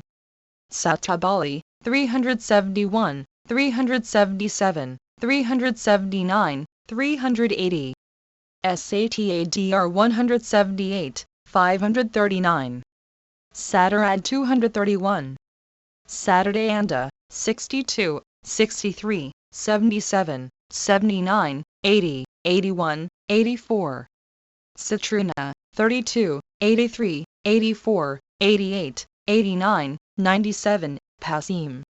Satranjay, 504. Satyav, 129. Sadavat, 48. Sitra, 129, 227. Savar, 315, 316, 317. Samanas, 373. SR, 377. 7 Rishis, 23. Sesha, 245. SIDDHTH, 14, 137, 138, 175. Siddhas, 28. Note, 540, 559. S. Raga, 82, 220. Sil 178. Sila 178. Sindhu, 13, 21, 55, 102, 372, 376, 443. Sinhit 10, 396. Caesare, 372, 555. S4FF, 55, 78, 79, 83, 84, 88, 93, Pasim. Silva, 4, 36, 42, 54, 55, 57, 67, 78, 82, 85, 86, 109, 110, 205, 523, 524, 543, 554. Skanda, 554. Soma, 52, 58, 198, 267, 378, 554. Samadatta, 60. Somad, 47. Samajiri, 376, 378. So, A, 45, 48, 372. Sringavara, 4, 192, 196, 223, 501, 502. Srinjay, 60. Sradakti, 84. STHU, 25, 37, 245. STHU Mad 179. STH Shah, 256. Note, 260. STH Osiris, 313. Sub U, 364 Note. Sukakshu, 55.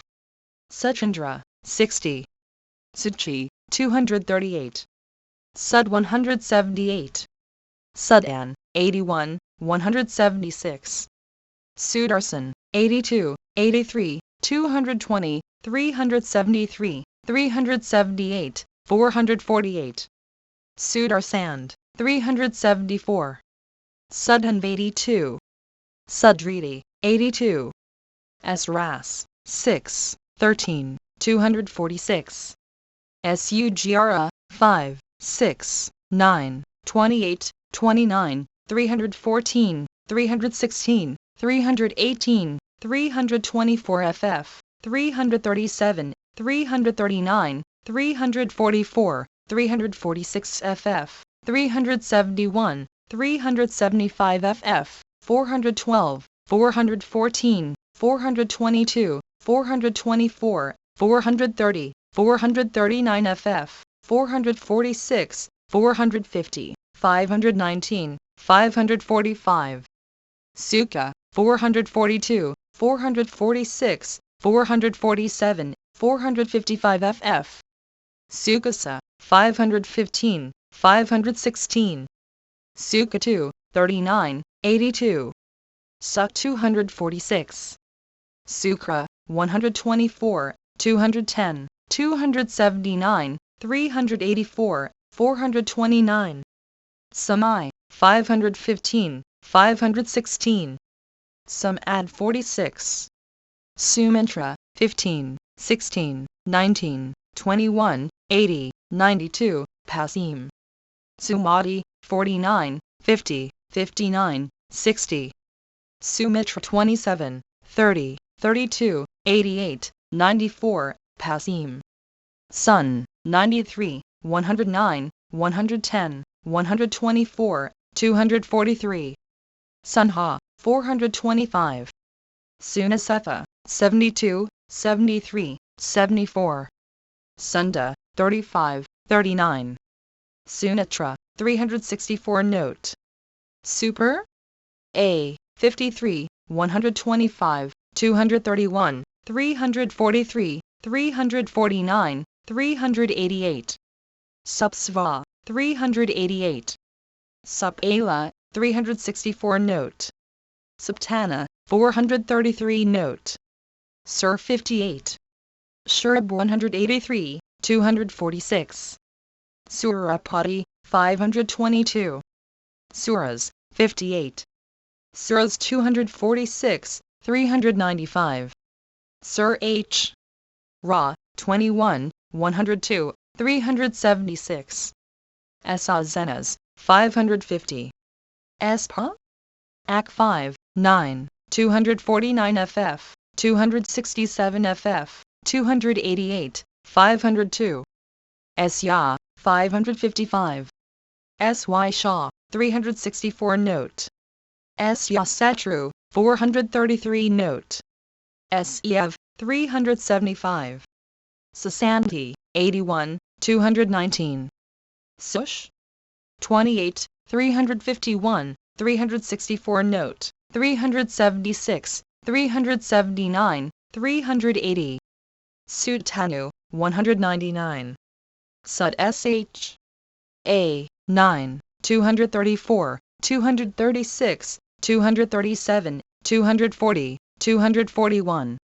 PG 575 Suvu, 35, 44, 45, 146. Suvarat, 220. Suvela, 450, 456, 457. Suva, 21, 102. Sai? A, 20, 132. Svalampu, 394. Svalamprad 382. Sveti? Ya, 264.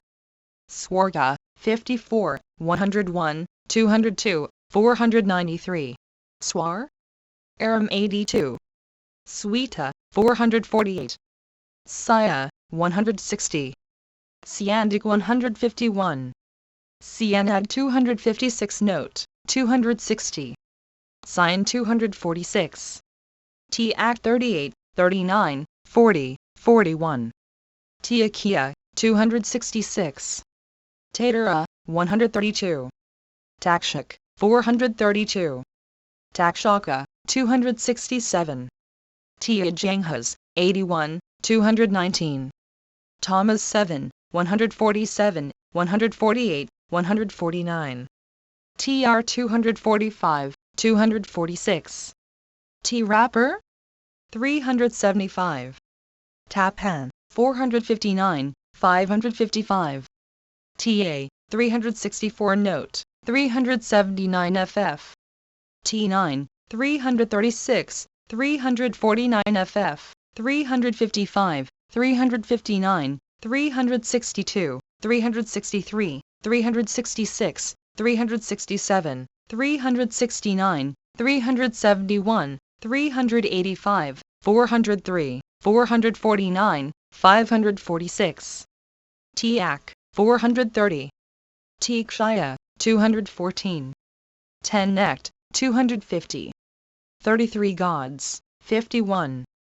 Thousand died, 41, 59, 60, 74, 75, 76, 86, 90, 112, 252, 297, 504. Three-eyed God, 86. Thunderer, 234. Titan, 58, 67, 72, 79, 109, 114, 124. Tara, 179. Town Destroyer, 59, 60. Trident, 68. Trident Wielding, 54, 57. Trija, 133. Trija, 410, 463. Drika, 456, 457, 500, 515. Tri, Avindu, 515. Trf 56. Triper, 306. Tripura, 85, 86. Trisanku, 68-72, 81, 144, 219, 429. Trisser 9. Trisser, 256 Note, 260, 261, 264, 267, 271, 478, 479, 480, 502. Tamboro, 198, 199, 232. Ushchasravas, 58, 522. Udajiri, 379 Note. Udasu, 82. Ajji 179. Ukthya, 24. 49, 54, 205, 249 Note. 471, 542, 543. Upasid, 22. Upasunda, 35. Apendra, 74, 559. Urmil 47, 83, 84, 88, 228. Urbis 286, 544, 545. Usayas, 382. Uttal, 374. Like 179, 539. Vili, 13. VLA, 376.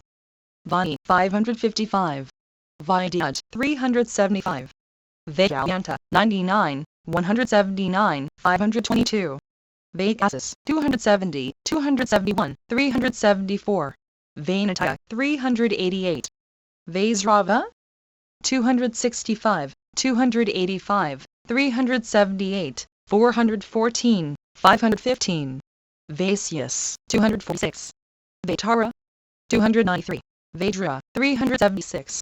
Vajradaj, Ra, 432, 433 Note, 466, 467. VMI, 1, 7-11, 161, 519, 542.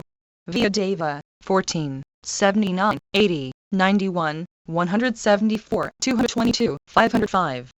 Viana, 14, 523. VA, 81, 219. Thanu, 13. Thangas, 102. PG 576 Vargas, 550. Veru, 1 Note, 28, 42, 67, 88, 109, 124, 228, 243, 272, 293, 338, 377, 383, 448, 471, 518. Varya, 256 Note. Varha, 179. Vav, 92. Vava, 236, 522. Vasish, Ha, 14, 15, 19-22, 25, 32, Pasim. Vyadeva, 51, 52. Vyuki, 57, 267, 375, 432, 518, 522. Vasis, 14, 46, 246, 283, 377, 403, 522, 554. Vastvakas 203. Vi, 241, 280. Vu, 59, 243, 369, 427, 408, 555. Vedas, 1 note, 3, 12, 22, 70, 89, 109, 125, 147, 184, 229, 559. Vedasrut 151. Vedabit 470, 517. Vyadars 429, 446, 483. V. 448, 537. Vib. Ak. 15, 16, 17, 18, 25. Vibha. 6, 10, 250, 273, 415, 422, 423, 433 FF, 449 FF, 472, 483, 487 FF, 516. Vibut, A2. Vidarbha, 46, 49. Vidarbhas, 549. Vida, 79 FF, 129, 130, 142, 166, 195, 227. Vidhan, 9, 79, 95, 104, 119, 125. Pasim. Vidas, 548. Vidihar 203 note. Vidyajjihava, 450. Vidinmai, 364 note. Vidukesa, 515. Vyangama, 256 note. Vijay, 14, 36, 175, 505. Vika, 409. Vikrit, 245. Vikakshi, 81, 219. Vyata, 179, 379, 380, 308, 448. Vinat 53, 125, 246. Vindhya 14, 51, 242, 364, 370, 374, 380. Vindu, 55. Vip 176, 539. V Abu, 364 note. Virha, 5, 9, 229, 232, 404, 446, 502. Vir, 124. Vir Matsya, 178. Virakan, 40, 43. Virtue, 223, 272. Vir Shah, 52, 420, 433, 459, 460, 487. This H, 144, 430. This 56, 57, 59, 60, 62. Vish. U, 1 note, 2, 3, 25, 32, 40, Pasim. Visravas, 35, 309, 408, 515, 516. Visv High, 198. Visvajit, 24. Visvakarm 28, 42, 198, 376, 387, 444, 445, 448, 499, 500, 515, 556. Visvitra, 9, 32 FF, 39, 41, 44, 45 Pasim. Visvara, 353. Vis, 377. Visv Asu, 198. Visvas, 162. Vitardan, 474. Vivisvat, 81, 171, 219, 245, 386, 532. Ra, A, 444. Rahava, A2. Rahaspati, 28, 31, 95, 124, 210, 307, 464, 517. Ritra, 125, 264, 288, 387, 487, 491, 536. Vulture King 9. War God, 124, 476. Wind, 3, 218. Wind God, 10, 36, 42, 68, 325, 326, 379, 392 FF, 417 FF, 449, 470, 478, 481, 488, 502, 503. YAVADWA, 372. Unikopa, 433 note, 459. Yajush, 326. Yenasatru, 256 note. Yaksha, 236 note. 306, 318, 363, 375, 394, 420, 422, 425, 431, 454, 458, 468. YA, 68, 71, 112, 117, 124, 140, 166, 171, 241, 248, 262, 275, 287, 313, 343 FF, 432, 437, 449, 472, 475, 496, 518, 554. Yaman 158, 159, 160, 178, 214, 223, 372. Wen 372. Yavas 66, 550. Yai 82, 95, 107, 119, 163, 186, 307, 344. Edit 84, 88, 180, 190. Baisha 420, 472. Yuvanva 81, 219. Footnotes 1. The MSS. Very considerably in these stanzas of invocation, many lines are nearly prefixed and not only the poet, but both the chief parts in the poem are panegized. It is self-apparent that they are not by the author of R himself. 2. VMI was the son of who? A. The regent of the waters, one of whose names is Praketas. According to the Adhi Mra. A. The sage, although a Brahmin by birth, associated with foresters and robbers.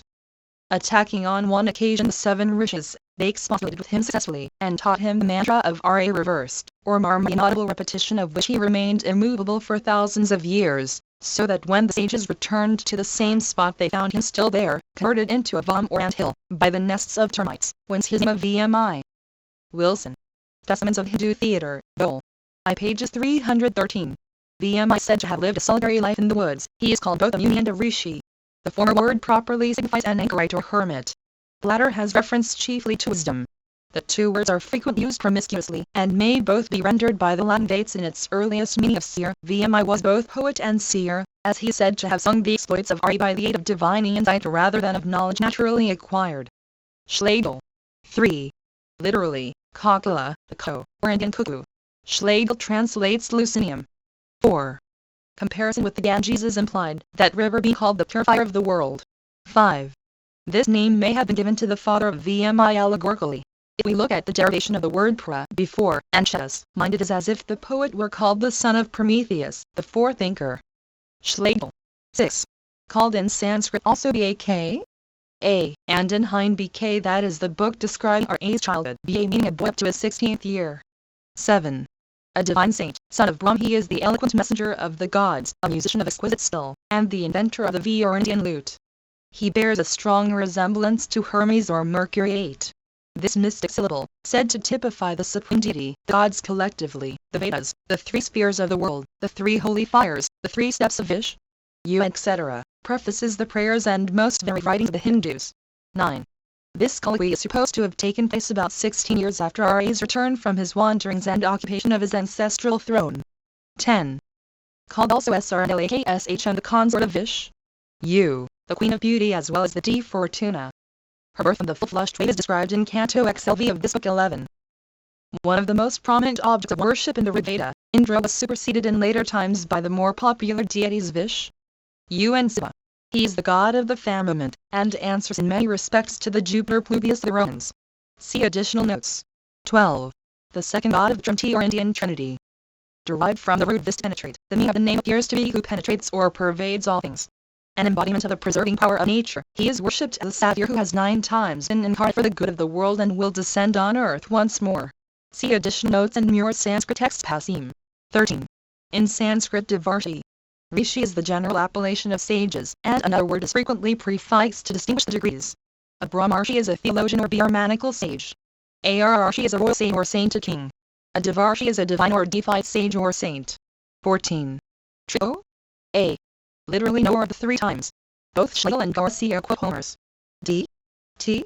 Ta. T. T. S. S. A. P. T. Ta. That sacred seer, whose comprehensive view, the past, the present, and the future knew. The Bombay edition reads Trilkai. A. Who knows the three worlds earth, air and heaven. It is by Tapaswastra for riches of subdued souls, subsisting on roots, fruits and air, obtain a vision of the three worlds with all things moving and stationary. Manu, Zai. 236. 15. Son of Manu, the first king of Kosala and founder of the solar dynasty or family of the children of the sun, the god of that luminary being the father of Manu. 16.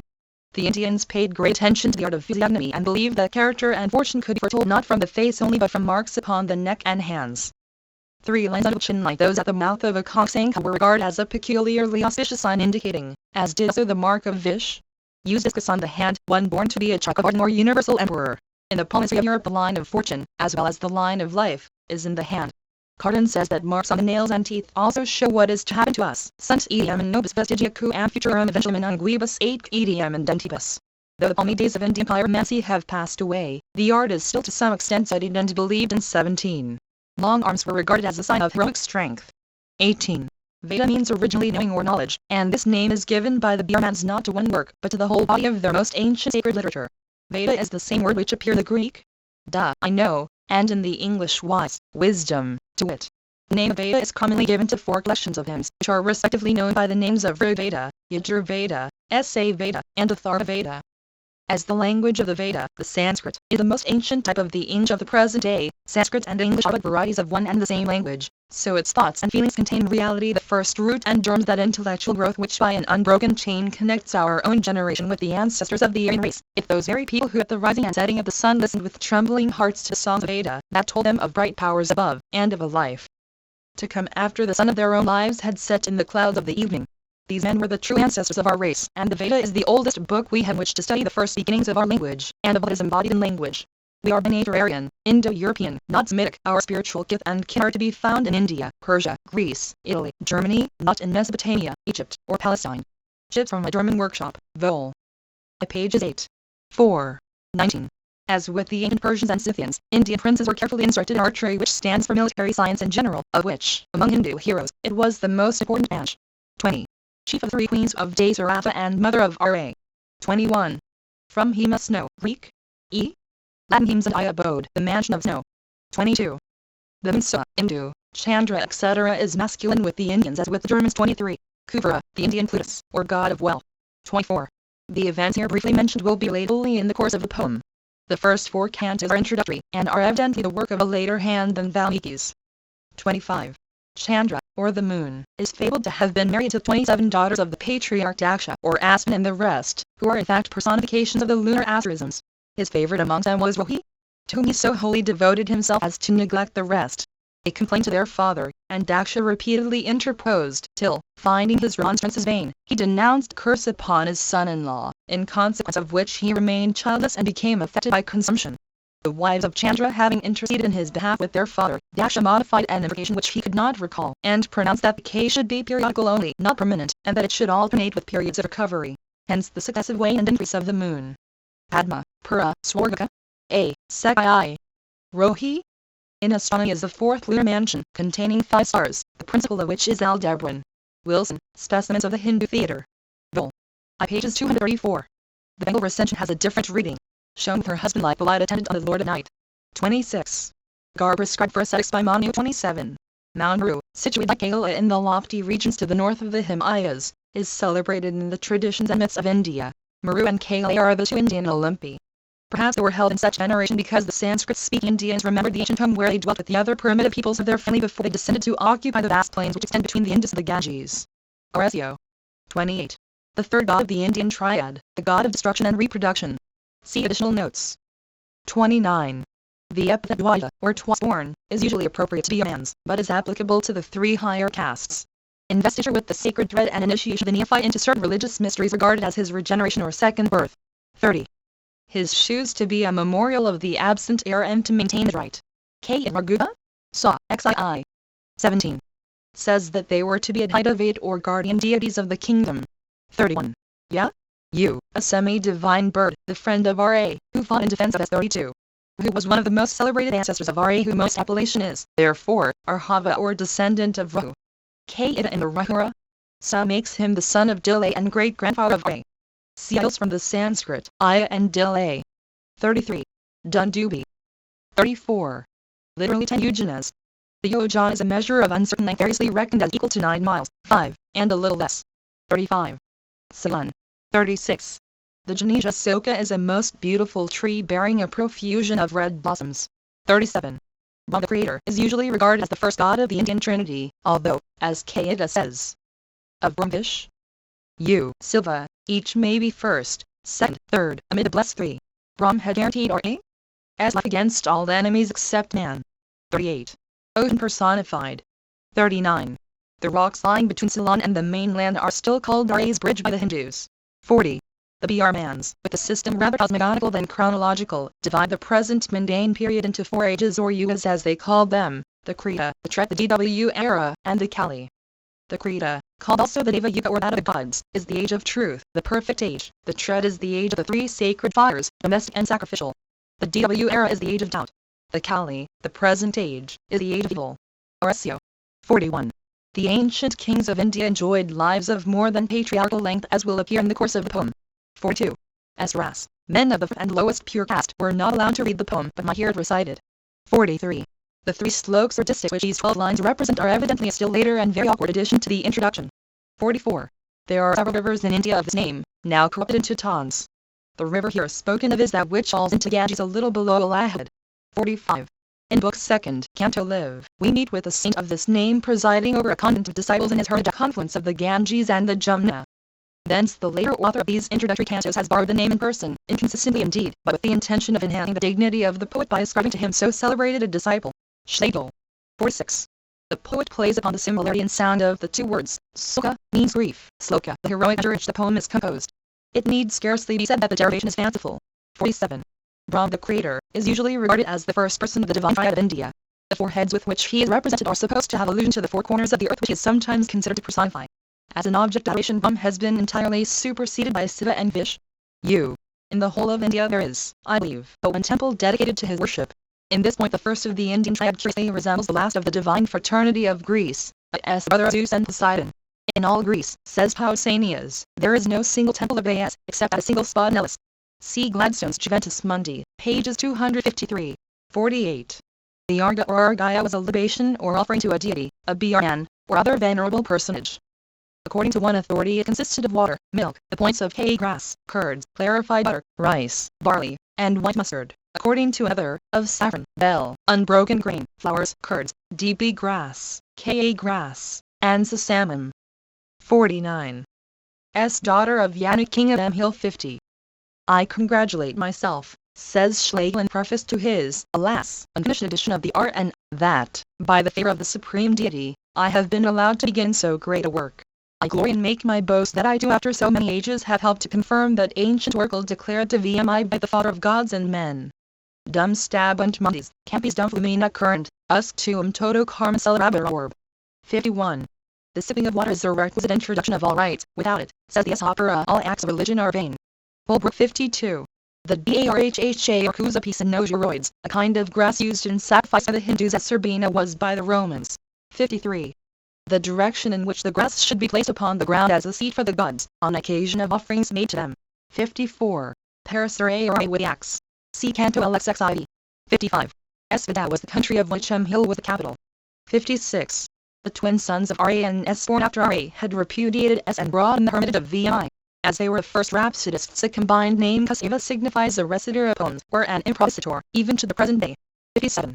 Perhaps the bass, tenor, and treble, or quick, slow and times. We know but little of the ancient music of the Hindus. 58. Flavors or sentiments are usually enumerated: love, mirth, tenderness, anger, heroism, terror, disgust, and surprise. Tranquility or content, or paternal tenderness, is sometimes considered the 9th. Wilson. See the essay Darpa? A manner of composition translated by Dr. Ballantyne and B. Pramadamitra in the Bibliotheca Indica. 59. Sacaramunja is a plant from whose fibers is twisted the sacred string which a Brahman wears over one shoulder after he has been initiated by a rite which in some respects answers to confirmation. 60. A description of an aspimeda or horse sacrifice is given in Canto XII. Of this book 61. This exploit is related in Canto XL. 62. The Sarj or Gagra, anciently called Sarai, rises in the Himalayas, and after flowing through the province of Oudh, falls into the Ganges. 63. The ruins of the ancient capital of Ra and the children of may still be traced in the present Ajudhi near Faizabad. Ajudhi is the Jerusalem or Mecca of the Hindus. 64. a legislator and saint, the son of Ram or a personification of Ram himself, the creator of the world, and progenitor of mankind. Derived from the root man to think, the word means originally man, the thinker, and is found in this sense in the Veda. Manu as a legislator is identified with Minus, as progenitor of mankind with Germanus, Celebrant Carminibus Antiqui, quod unum apud illus memory and alium genus est, tuis conundiem terra didum, et filium manum, originum gentis conditoresque. Tacitus, Germania, cap. II. 65. The Estuary robusta is a valuable timber tree of considerable height. 66. The city of Indra is called the Marat or home of the immortals. 67. Schlegel thinks that this refers to the marble of different colors with which the houses were adorned. It seems more natural to understand it as implying the regularity of the streets and houses. 68. The satan that is set aside, or slayer of 100, is generally supposed to be a sort of firearms, or the ancient Indian rocket. But it is also described as a stone set round with iron spikes. 69. Again, as serpents are demigods with a human face and serpent body. They inhabit Pa or the regions under the earth. Bhogavad is the name of their capital city. Serpents are still worshipped in India.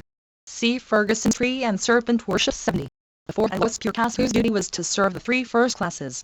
71. By forbidden marriages between persons of different castes. 72. VL or VLA is Bactriana. Its name is preserved in the modern BALKH. 73. The Sanskrit word Sindhu is in the singular the name of the river Indus, in the plural of the people and territories on its banks. The name appears as Hindu in the cuneiform inscription of Darius son of Hystaspes, in which the nations tributary to that king are enumerated. The Hebrew form is Hada Esther, I1. In Zend it appears as Hindu in somewhat wider sense. With the Persians later the signification of Ain seems to have coexisted with their increasing acquaintance with the country. The weak Ionic dialect omitted the Persian H, and we find in Heket S and Herodotus D and D. In this form the Romans received the names and transmitted them to us. The Arabian geographers in their ignorance that Hind and Sind are two forms of the same word have made of them two brothers and traced their descent from Noah. Silason's Indish altar festival. Pages 2, 3, 74.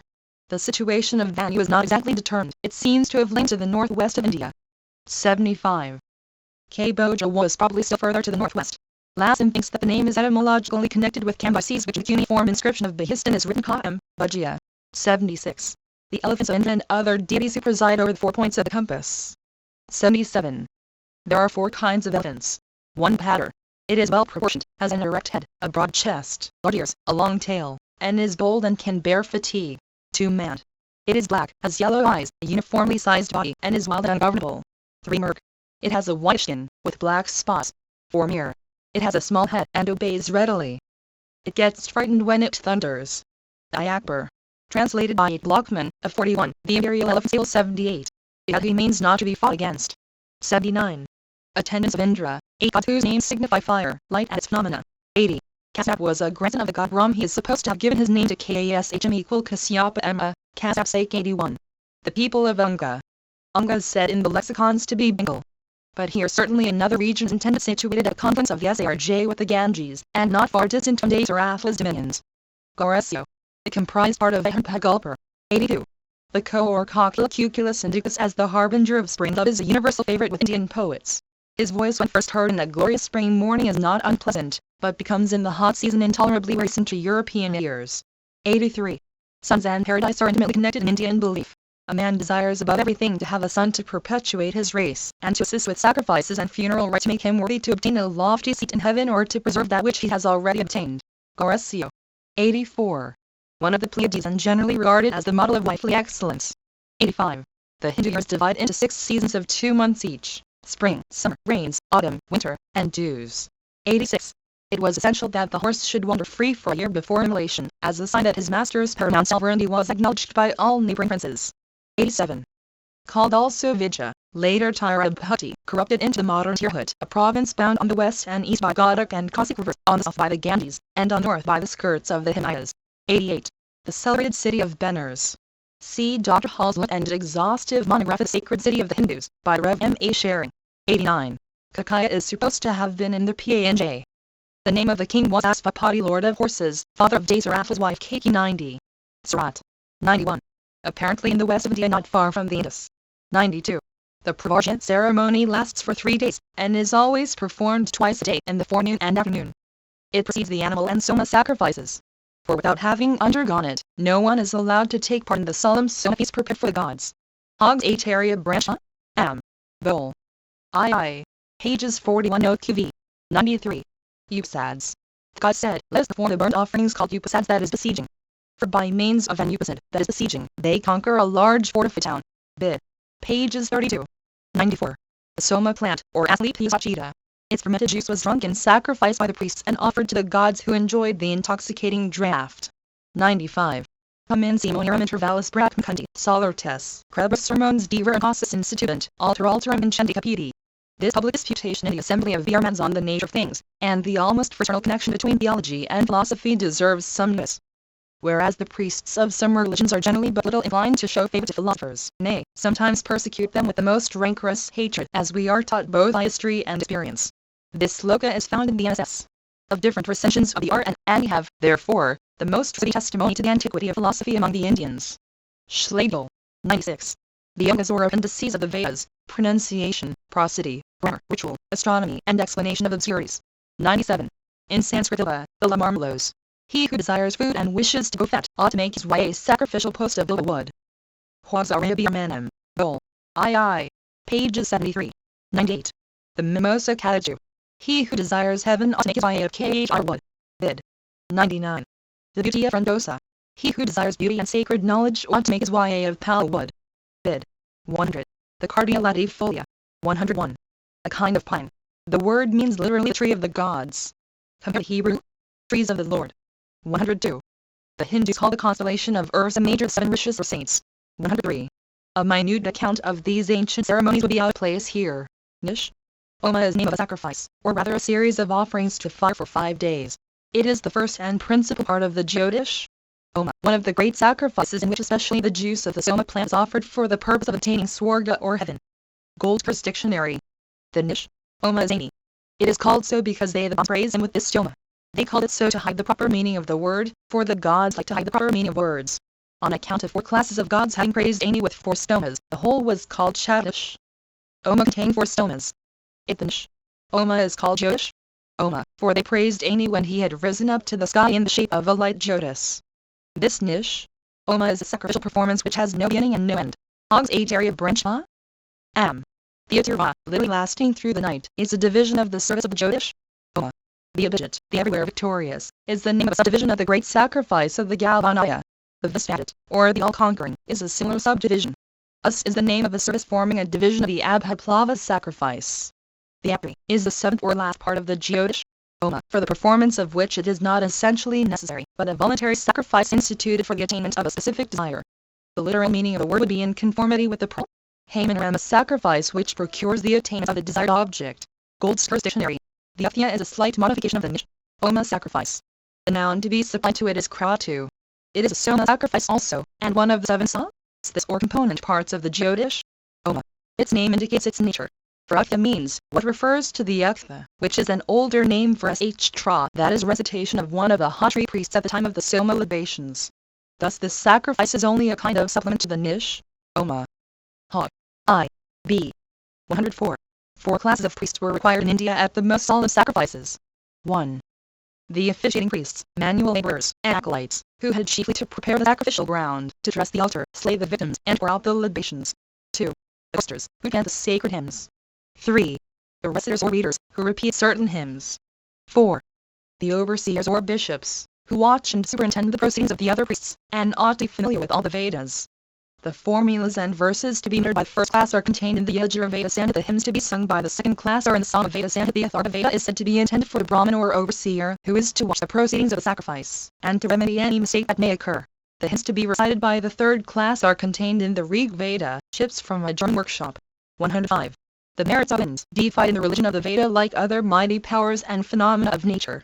106. A tiger fiend whose destruction has given Vish, one of his well-known titles, Amhava. 107. The Garden of Indra. 108. One of the most ancient and popular of the numerous names of Vish. The word has been derived in several ways, and may mean he who moved on primordial waters, or he who pervades or influences men or their thoughts. 109. The horse sacrifice, just described. 110. To walk around an object keeping the right side towards it as a mark of great respect. The Sanskrit word for the observance is prodigy. From propro, and aksharite, Greta, Latin dexter, Gaelic diesel. A similar ceremony is observed by the Gaels. In the meantime she traced around him, with wavering steps, a propitiation, which some have thought has been derived from the Druidical mythology. It consists, as well known in the person who makes the diesel walking 3 times round the person who is the object of the ceremony, taking care to move according to the course of the sun. Scott. The Two Drovers. 111. The Emirate, the nectar of the Indian gods. 112. Gandharvas of these Gandharvas are celestial musicians inhabiting Indra's heaven and forming the orchestra at all the banquets of the principal deities. 113. Yakshas, demigods attendant especially Indra, and employed by him in care of his garden and treasures. 114.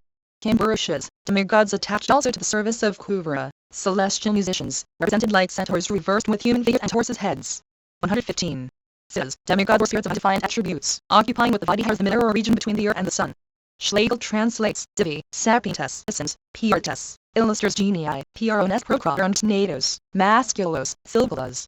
Insporo, Hipposipalibidi, Aligeri, Serpentesque Frequentis Alacritor Nerverbulem Numerlum. 116. A mountain in the south of India. 117. The preceptor of the gods and regent of planet Jupiter. 118. The celestial architect, the Indian Hephaestus, Mulciber, or Vulcan. 119. The god of fire. 120. Twin children of the sun, the physicians of sword or Indra's heaven. 121. The deity of the waters. 122. Hardinya, sometimes confounded with Indra. 123. The bird and vehicle Vish. U. He is generally represented as a being something between a man and a bird and considered as the sovereign of the feathered race. He may be compared with the Simur of the Persians, the Yank of the Arabs, the Griffith chivalry, the Peachiks of Egypt, and the bird that sits upon the Ashigris of the Edda. 124. This canto will appear ridiculous to the European reader. But it should be remembered that the monkeys of an Indian forest, the Baldir as the poets call them, are very different animals from the Turpicema bestia that accompanies the itinerant organ grinder organs in the zoological gardens of London. Milton has made his hero, Satan, assume the forms of a cormorant, a toad, and a serpent, and I cannot see that this creation of semi-divine VRs, or monkeys, is more ridiculous or undignified. 125. The consort of Indra, called also Sak and Indra. 126. The Majuya Shampaka.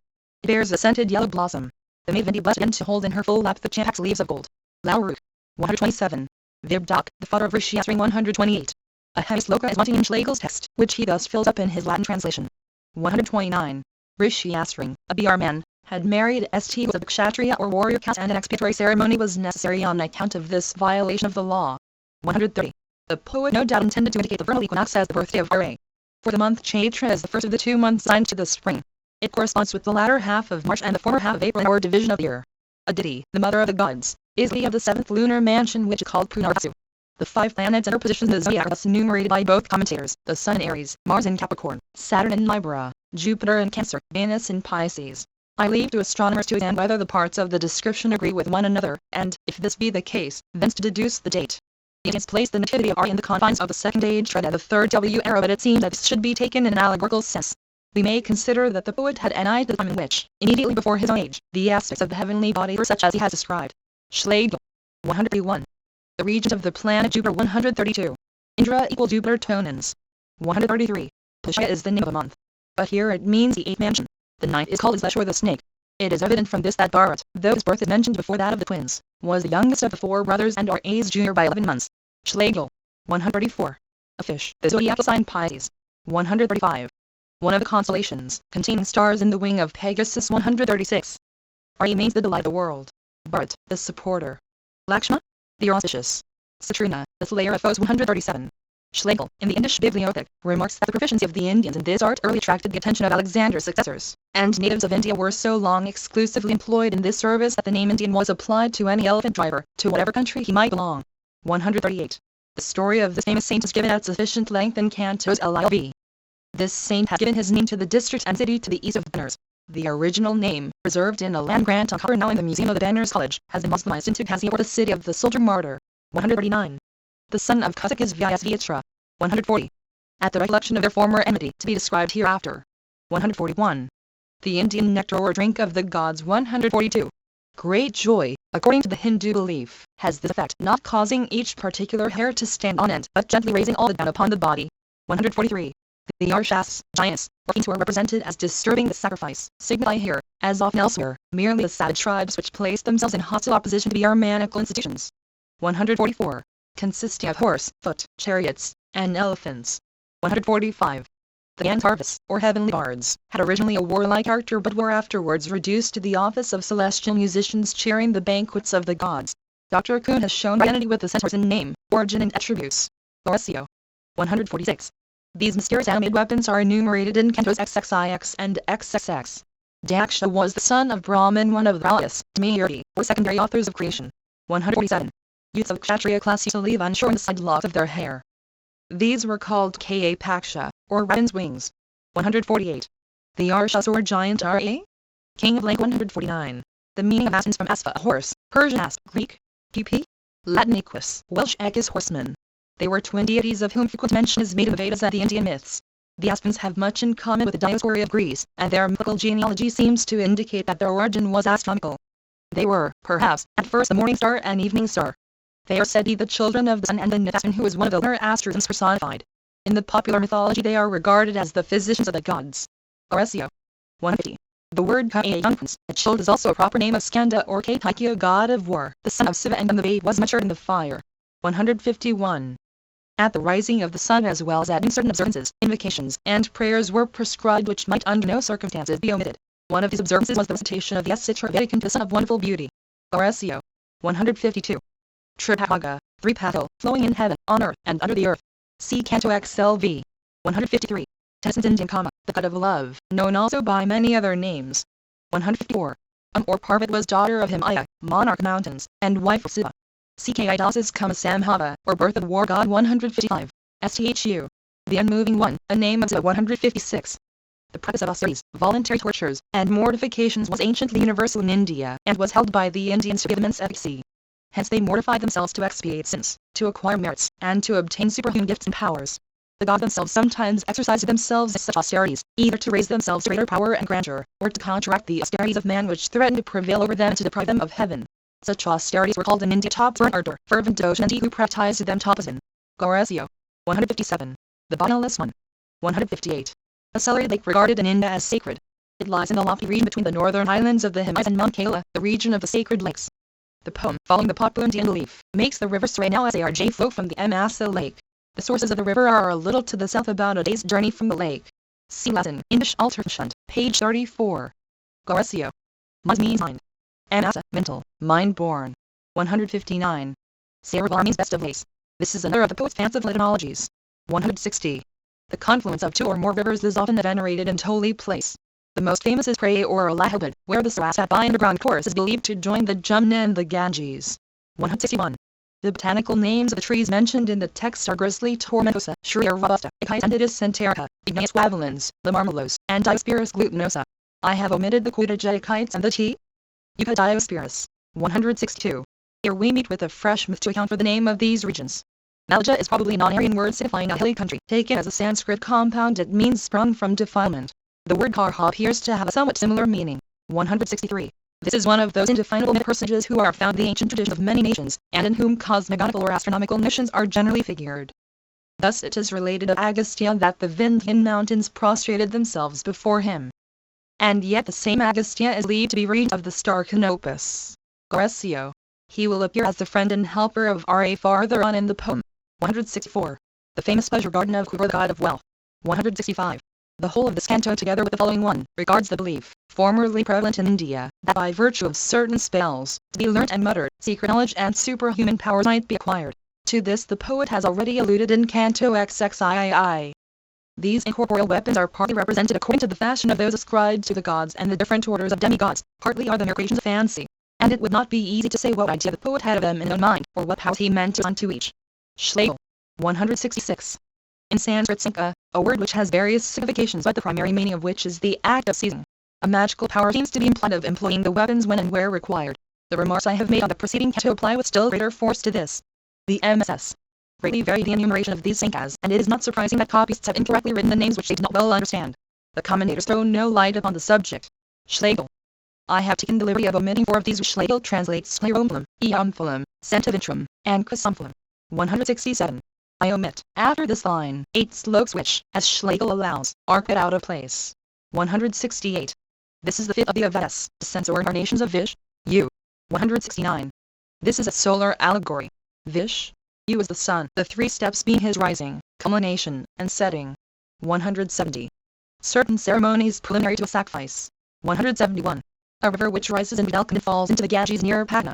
It is called also Hira. Yaru, golden armed, and Hira. Yara, refers 172. Modern error. 173. According to the Bengal recension, first Kasba is called Kasba, and his city Kasbi. This name does not occur elsewhere. The Rehab Northern recension is confirmed by Fokuki. Pages 385, where the city Kashani is mentioned. It lay 500 lists to the southwest of Priya, on the south bank of Dumna. Mahadaya is another name of Kanyakubja, Ya, the wood to which the god of justice said to have fled through fear of Soma the moon god was in Magad. Jai was in the same neighborhood. Silasans I, Avil. I paid 604. 174. That is, the city of the bent virgins, the modern No or Kanauj 175. Literally, Gidai Brahma or devout contemplation. 176. Now called Koskosi, corrupt Bakasi, daughter of Kase. This is one of those personifications that were so frequent in the Grecian mythology, but in the similar myths is seen the impressive genius of each people, austere and profoundly religious in India, graceful and devoted to the worship of external beauty in Greece. Goresio. 177. One of the names of the Ganges considered as the daughter of Janu. See Canto Xeladi. 178. The Indian crane. 179. Or, rather, geese. 180. A name of the god Siddha. 181. Yaru. A. 182. IKSHVU, the name of a king of Udi who was regarded as the founder of the solar race, is also a gourd. Hence, perhaps, the myth. 183. The region here spoken of is called in the laws of Manu Madhyadesa or the Middle Region. The region situated between the Himalaya and the Vindhya mountains is called Madhyadesa, or the Middle Region. The space comprised between these two mountains from the eastern to the western sea is called by sages Vyarta, the seat of honorable men. Manu, 2nd, 21, 22. The Sanskrit Indians called themselves Yans, which means honorable, noble, to distinguish themselves from the surrounding nations of different origin. Goresio. 184. Said to be so called from the jambu, or rose apple, abounding in it, and signifying according to the as the central division of the world, the known world. 185. Here used as the name of Ish. U. 186. Kings are called the husbands of their kingdoms or of the earth. She and his kingdom were his only brides. Raguva? Sa. Doubly divorced. Badman, you violate a double marriage, twixt my crown and me, and then between me and my married wife. King Richard 2nd Act VSC. I. 187. The 33 gods are